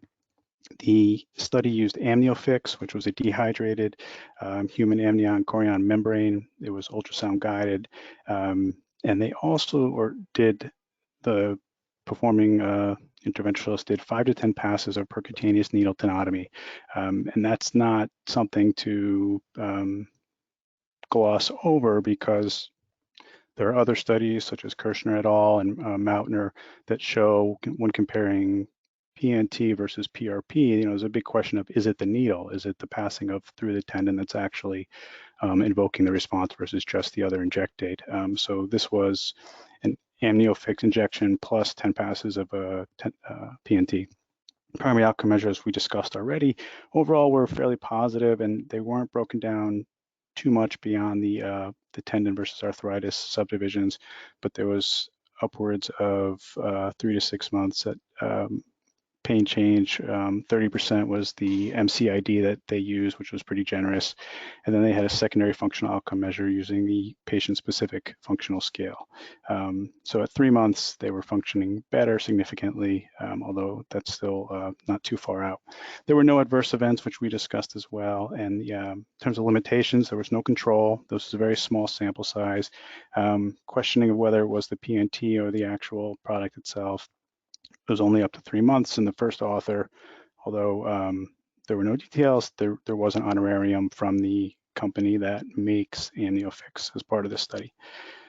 Moving forward to an Ackley et al. 2019 study, this was, again, a case series. This was a pilot, which is you're typically looking at safety profiles and not really making any conclusions from pilots. 10 patients with partial rotator cuff tears. They injected amnion and then umbilical cord particulate matrix called the Clarix Flow was the name of the product they used. Based on the Penn shoulder score, range of motion, and MRI, the findings showed a 75% improvement in the shoulder score and about a 28% increase in range of motion overall. The MRI was blinded by the radiologist to the radiologist, and there was no change in the rotator cuff anatomy. It didn't get worse, but there were no improvements based on this. These were fluoro-guided intra-articular injections, which is not typically the norm for a study design if you're trying to treat a rotator cuff tear, and the baseline MRI shows synovitis, capsulitis, effusions, and you're injecting into the joint to treat the tendon above it for articular-sided tears. That's not necessarily without confounding variables. No control, small pilot, and again, level 4 study. And then lastly, I'll just touch on a trigger finger stenosing tenosynovitis study. They were trying to treat the A1 pulley. This was by Quina et al. In 2020. This was a pilot study with a larger N. There were 111 digits. I guess you can get a little bit higher N more easily in this case from 96 patients. They were blind injections or palpation-guided injections using 1 ml of an amniotic fluid product. And they never said in the materials and methods what the product was, which was a little unusual. They had to thaw it in warm water, so it wasn't reconstituted in saline. They used the DASH score for disability of the arm, shoulder, and hand, and they actually had reasonable outcomes. They had a strict success rate, and they had 51.4% success rate. And if they changed the success rate to being converting to surgery or not, it jumped up to about almost 70%. The limitations of this are that it was also a pilot with no real applicability beyond the pilot safety measures they were looking for, and the inject date was never mentioned. There were no studies non-surgical for carpal tunnel. There is some research for nerve hydrodissection using everything from saline to prolotherapy to PRP to other just corticosteroids. But in terms of the literature looking at amniotic products for nerve hydrodissection, particularly for entrapment neuropathy at the wrist, there was no literature. There was a surgical study, which I can defer to Dr. Ritchie or discuss later if you'd like. So overall, I would just conclude or comment that's definitely a limited research, significant in the upper extremity.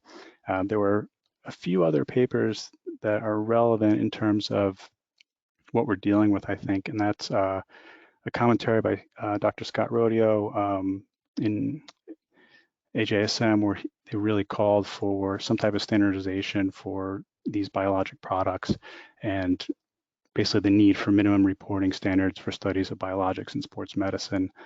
Similar this issue has been brought up with PRP, and there was a call for standard classification for biologics with PRP nomenclature that was by Mautner et al. And then Dr. Laprade, who's well published as well, he came out with his MIBO standards, or minimal information for studying biologics and orthopedics. So there's a clear consensus across the field that we need some type of nomenclature, and the amniotic and placental-derived products are just,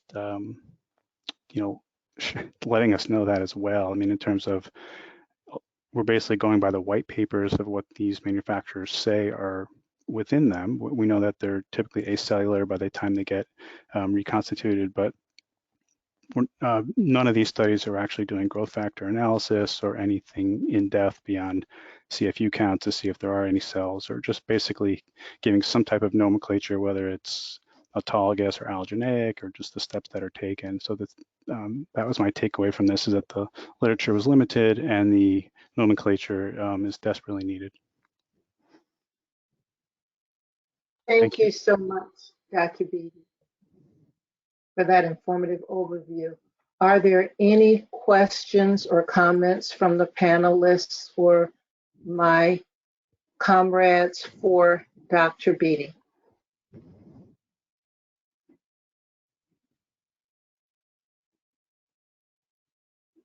Hearing none, we will go back to you, Dr. Ritchie. Thank you. And I really agree with Dr. Beatty about what he was just saying. Dr. Rodeo et al.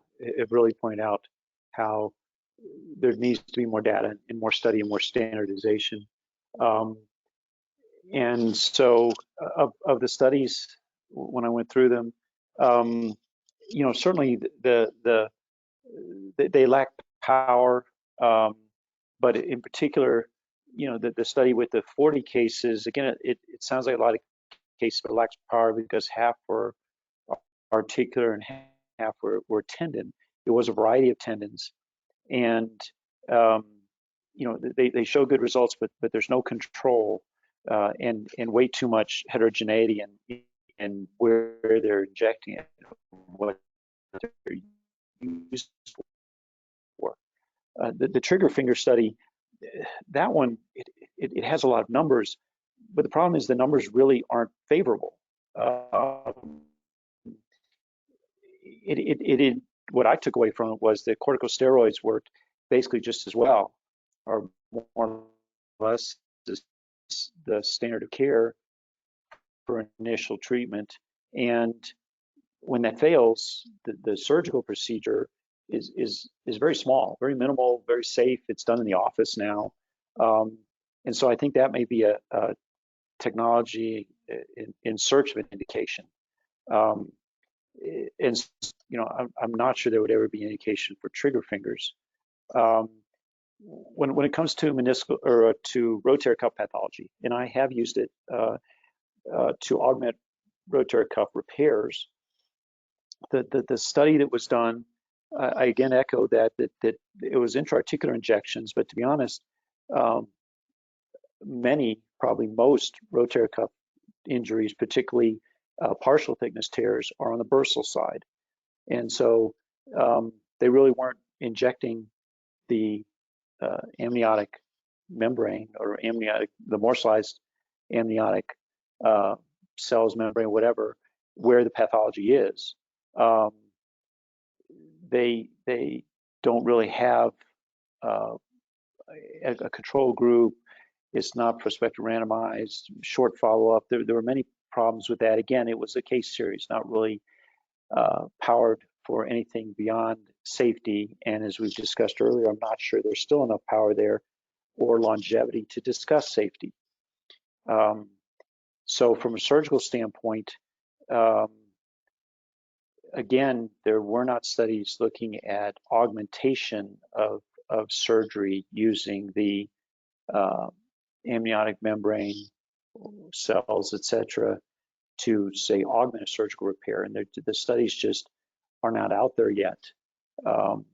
And so, again, I'm not sure there's data here to support using this except in studies to gather more data to establish whether it's safe and efficacious.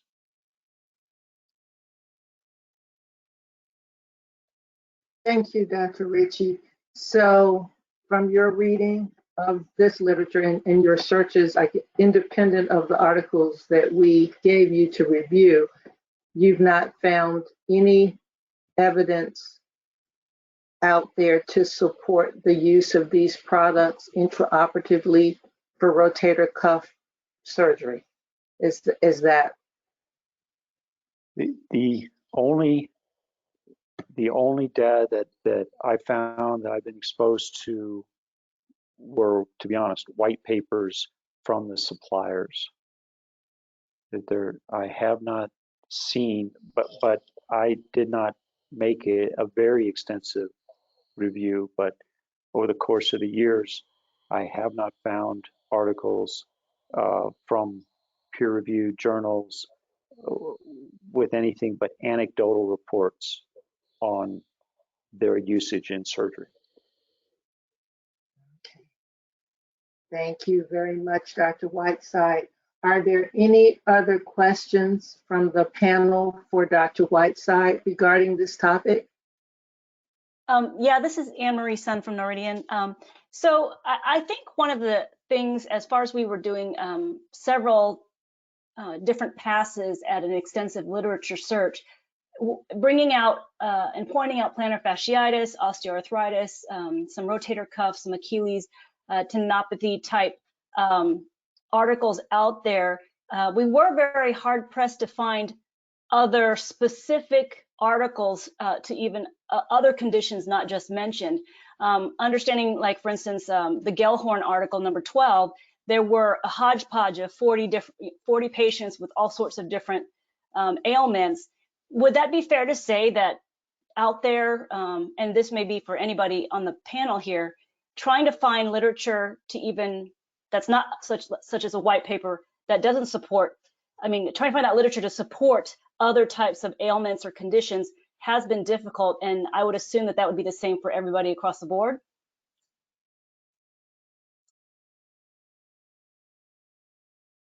Yes, we would agree.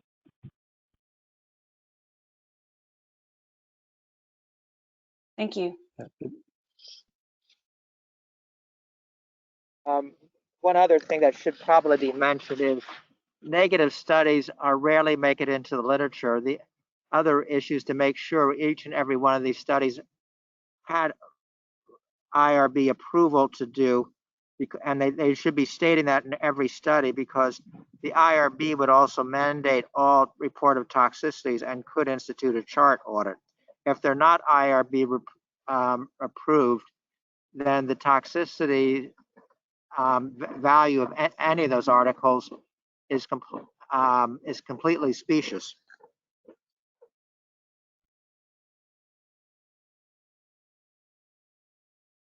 Thanks, Dr. Guyeske. This is Anne Marie Sun again. The aha moment that I just had was your statement, which is completely true, that there is a possibility that negative studies wouldn't even be published in the first place, right? So I think that's a very interesting point. Thank you. I agree, Dr. Guyeske. Very good point, that any evidence out there to show that these products are either not efficacious or not safe would likely not see the light of day. Are there any other comments on this topic from any of the other panelists? Just this is Bart Wise, just following up on the question of the publication bias. I completely and absolutely agree. I will point out, though, that one of the articles, and I don't remember which one, actually did have a funnel plot that is a way to look for publication bias. And I just kind of glazed over it pretty quickly, but it actually looked like it looked from that like there wasn't a lot of publication bias in that particular little subset. But I completely agree that I would highly suspect that overall in this area, there is publication bias. In other words, negative studies not being published, and that does call into question how to interpret all this. The reality as a 30-plus year academic medicine, you only get credit for promotion and tenures for papers that help move the standard of care. It's one of our problems also right now, since all of us in academics are clinically overburdened. We prioritize our efforts on publications that come at 10 o'clock at night on things we think will actually help get us through promotions and tenure committee. Totally agree. I do not disagree at all. Thank you for your insight and honesty, Dr. Guyeske, and these are all points well taken. If there are no other comments, then we are ready for the poll for condition 3. Linda, it's all yours. Thank you, Janet. Again, we ask the CAC panel members to access the survey. Condition 3 question, condition 3 questions should be available. Again, the first 2 questions are related to safety, and the topic this time is rotator cuff, patellar, lateral epicondylitis, carpal tunnel, and trigger finger. The second 2 questions are for our efficacy, and the last 2 again are for post-operative outcomes. Give everyone a moment.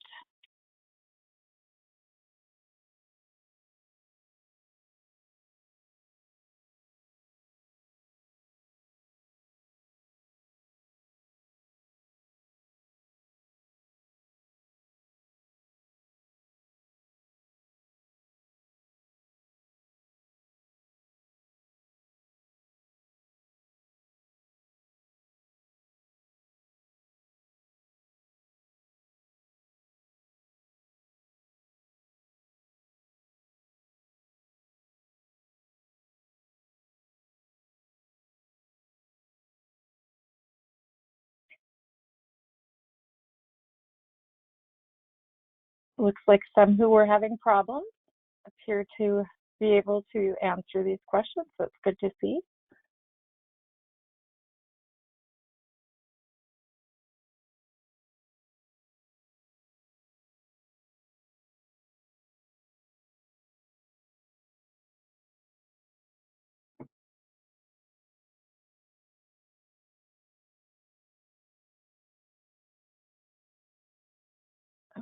Okay, looks like we're almost there.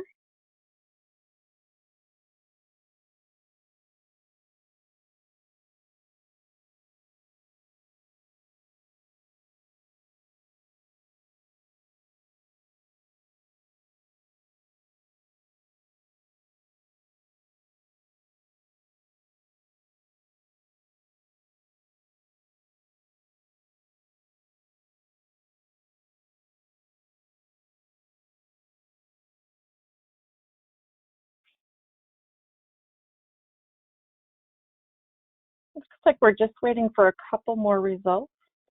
Justin, why don't we leave those questions open for a moment, and we'll let everybody complete the survey, but we'll have Dr. Lawrence move on with our final condition. All right. So thanks to Dr. Galar for waiting so patiently, and for everyone to stick it out. We're changing gears somewhat, and Dr. Galar is going to give us a presentation on back pain and cervical facet joint pathology. Dr. Galar? Thank you very much, Dr. Lawrence, for inviting me and for this opportunity to speak on this condition. As you just pointed out, I've had the pleasure of hearing some excellent discussion on other conditions, many of which have more evidence, if we can summarize it to be that, compared to the conditions I will be presenting on today, which are back pain and cervical facet joint based therapy. I'll start with just some general observations, which I think are well in keeping with what the other speakers have pointed out at this point. In the studies that I've reviewed regarding these conditions, a key point to note are the products itself extremely variable. They seem investigational at best. unclear of any FDA regulatory process that they have undergone.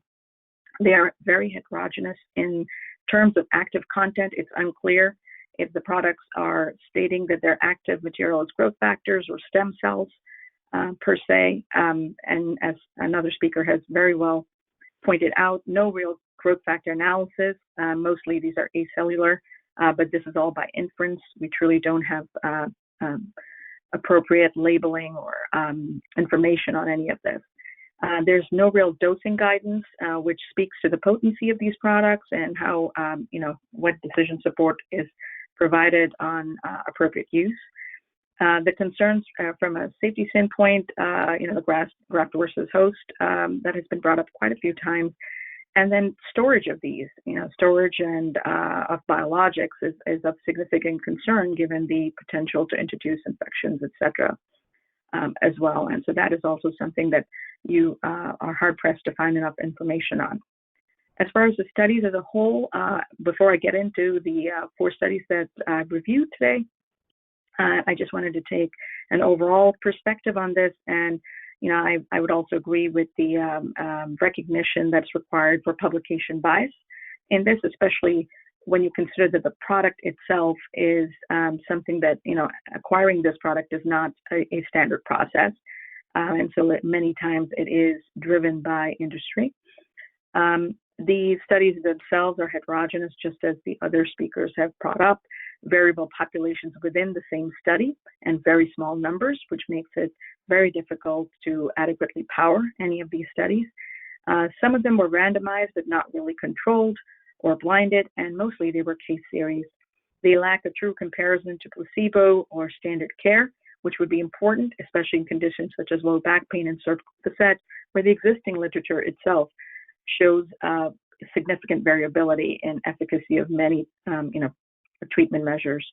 And the outcomes used were variable within these studies as well. And again, just to summarize, not adequately powered to truly detect any safety signals, though to a T, every one of them had no adverse events, which may speak to the fact that were these, IRB approved studies that went through a stringent study design and collection of adverse events, et cetera. And again, not adequately powered to truly detect efficacy. So in summary, investigational at this stage. I would agree that there's some promise for the biologics as a whole.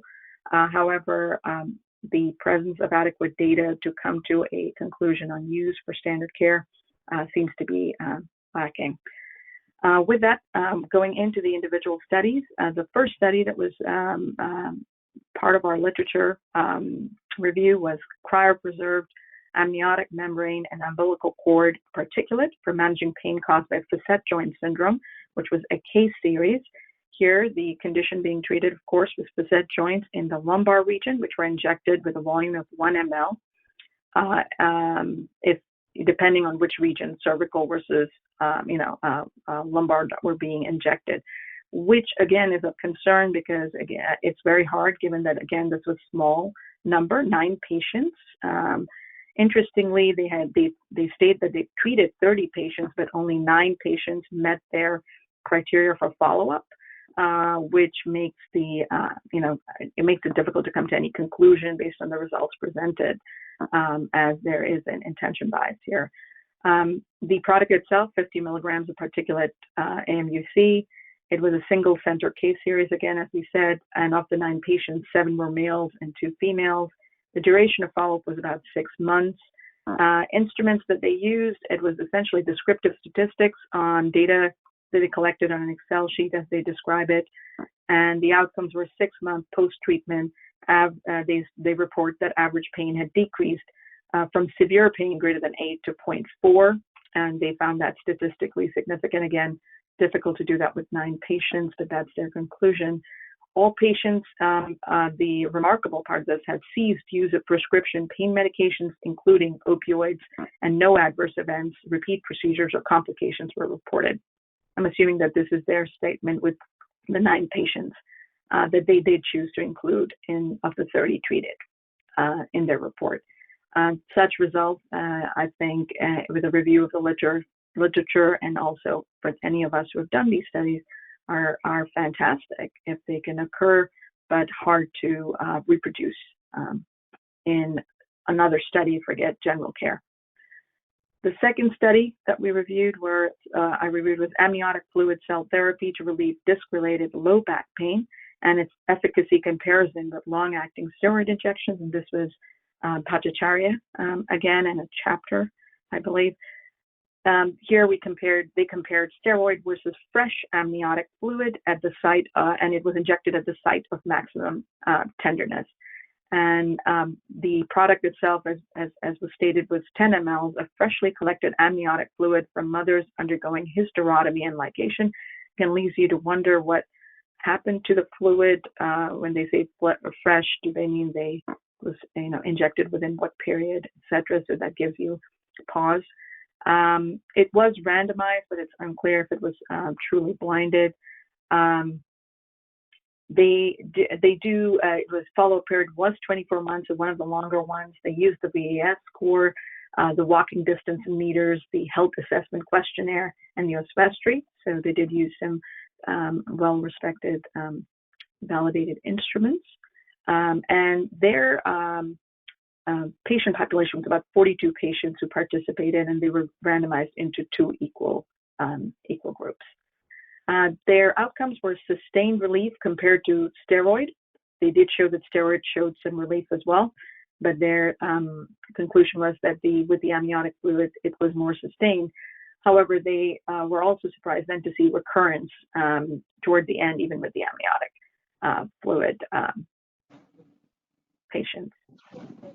The next study was amniotic. Just out of curiosity, with that study, with that being relatively fresh fluid, how on earth do they both do sterility testing as well as test the donor for HIV, hepatitis B, all those things that you are supposed to be doing when you're doing that sort of fluid injections?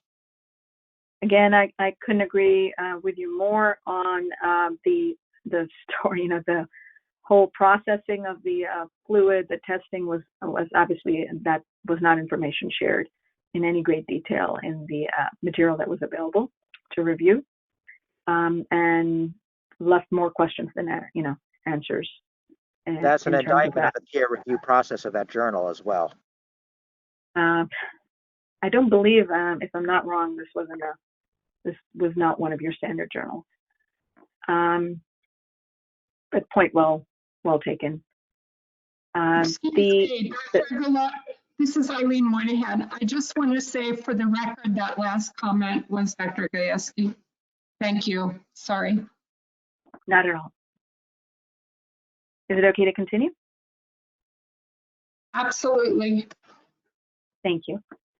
Moving on to the next paper, amniotic umbilical cord particulate for discogenic pain. This was Derek Buck.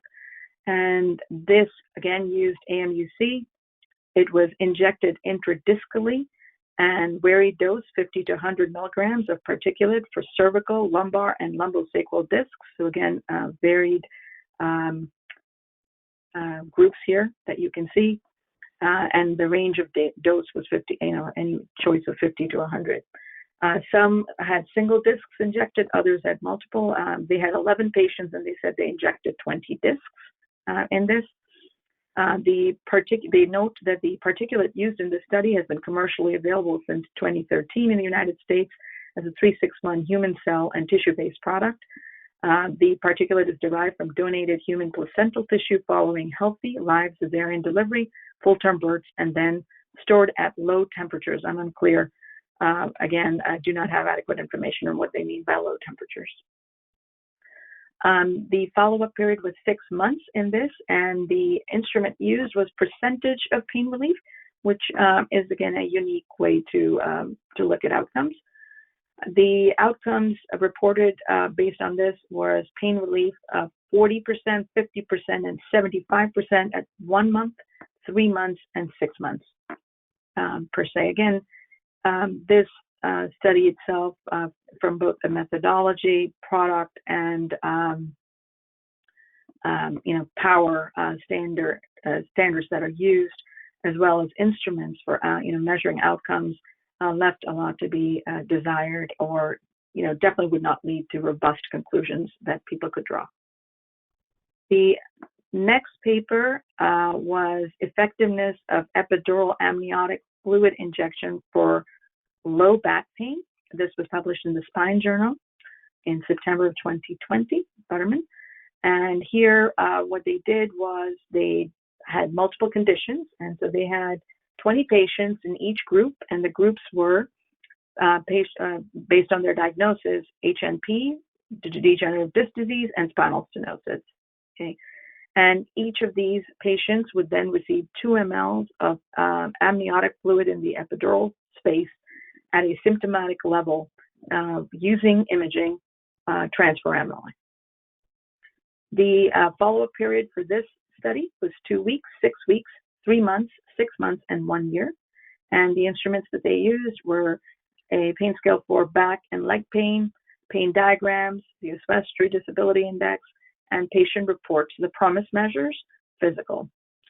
Their their conclusion and outcomes was that amniotic fluid epidural injections are the most effective for patients with lumbar HNP and moderately effective for those with stenosis, and inconsistent results were found in those with degenerative disc disease.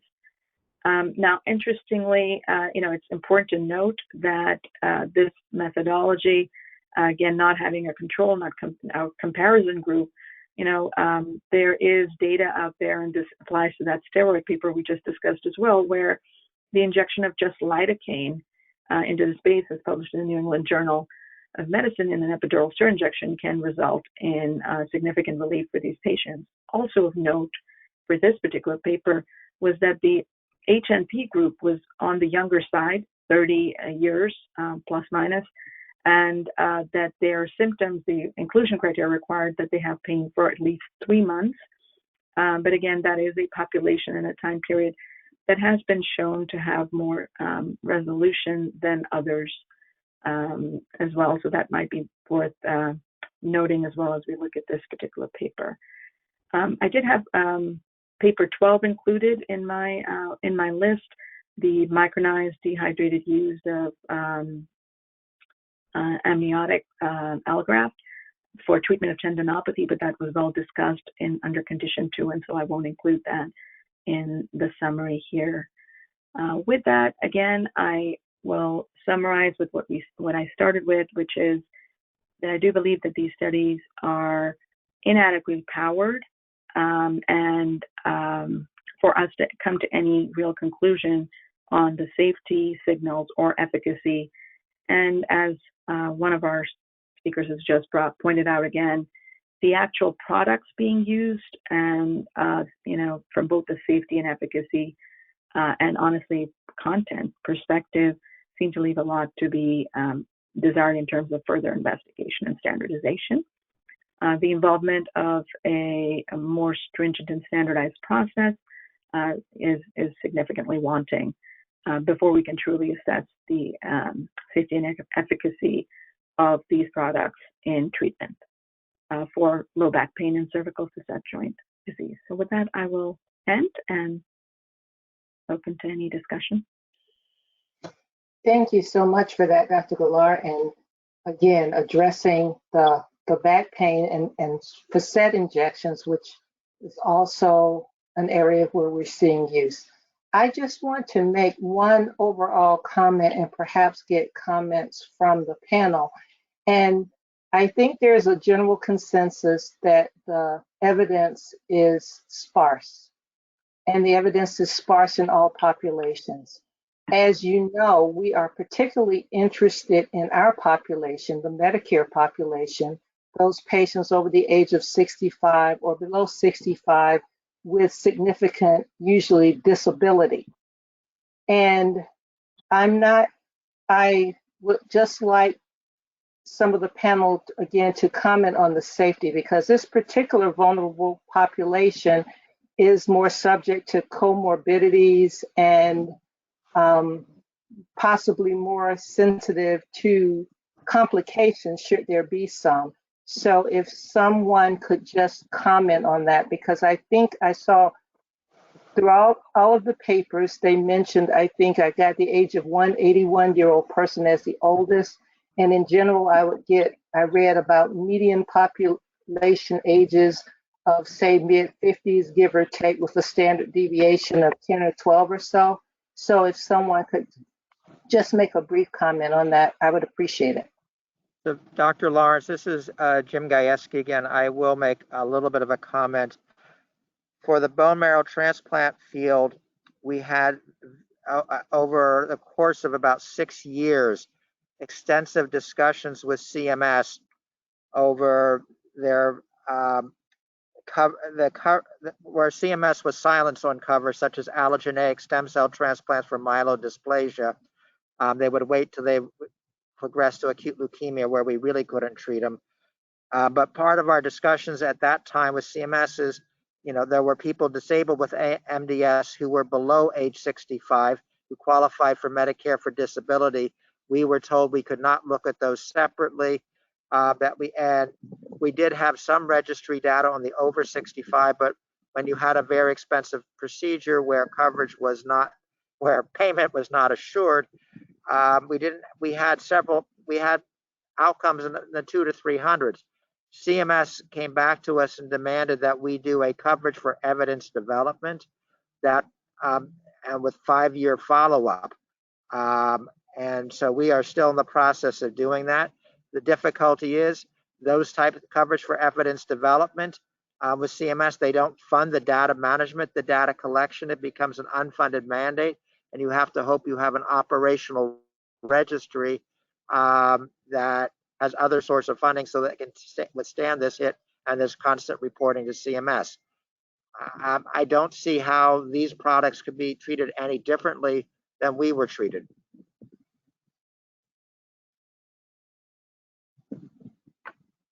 Thank you, Dr. Guyeske.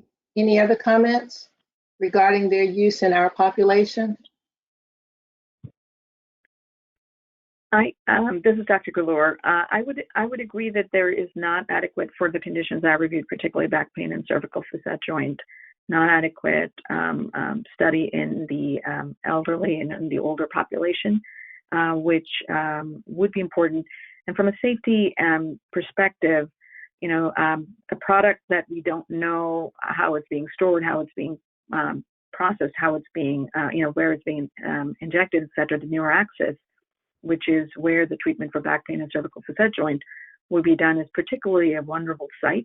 The fungal meningitis, issues that we saw with even the steroids that were not appropriately stored, et cetera, and the honestly devastating consequences of infection in the neuroaxis should warrant more stringent understanding and process as far as storage and use of these products.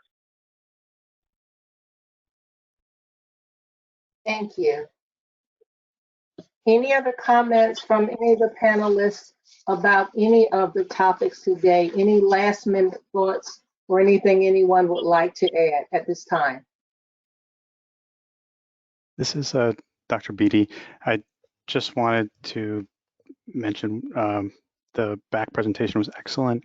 I just wanted to confirm that that first paper was a chapter, so that was not a peer-reviewed document. And the third paper, I believe, was an abstract and not a full publication as well. But I think that was well communicated. But to your question, I don't want to bring up a big can of worms, but if you had a 65-year-old new Medicare patient who had a degenerative meniscal tear, we always think, and what we hear today is about do no harm and safety.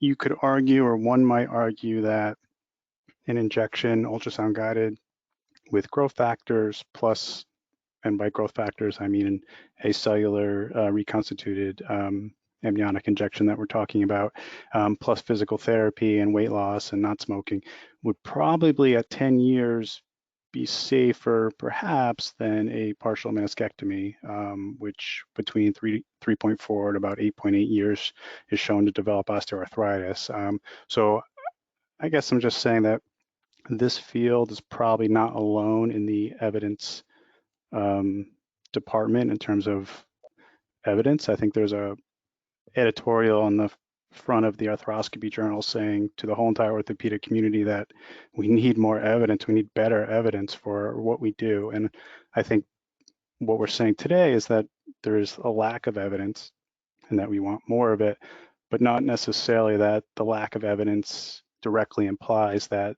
none of these treatments work, if that makes sense. That makes a lot of sense. Again, it goes back to it may all be promising, but we need more evidence to confirm that before standardizing it as treatment. Any other comments? This is Jim Guyeske. I will partly echo what the prior speaker said. There is a distinction between internal medicine and pediatric journals and evidence and standards for what studies we do versus our surgical colleagues. And part of that is the nuances of surgery. Surgery itself is hard to measure, hard to study, and hard to get good randomized controlled trials, the type to which we are held the standards of in cancer therapy. I don't have a good solution for that.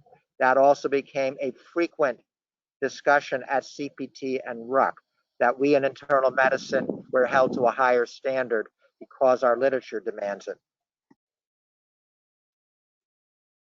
Well said. If there are no further comments, then we will proceed to our fourth and final poll. Linda?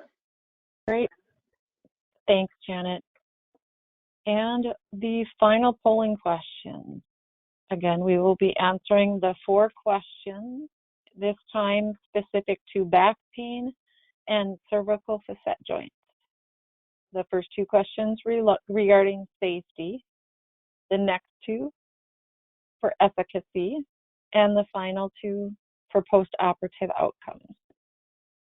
We'll give our panel members a few moments to vote, and then we will conclude our meeting for the day.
Dr.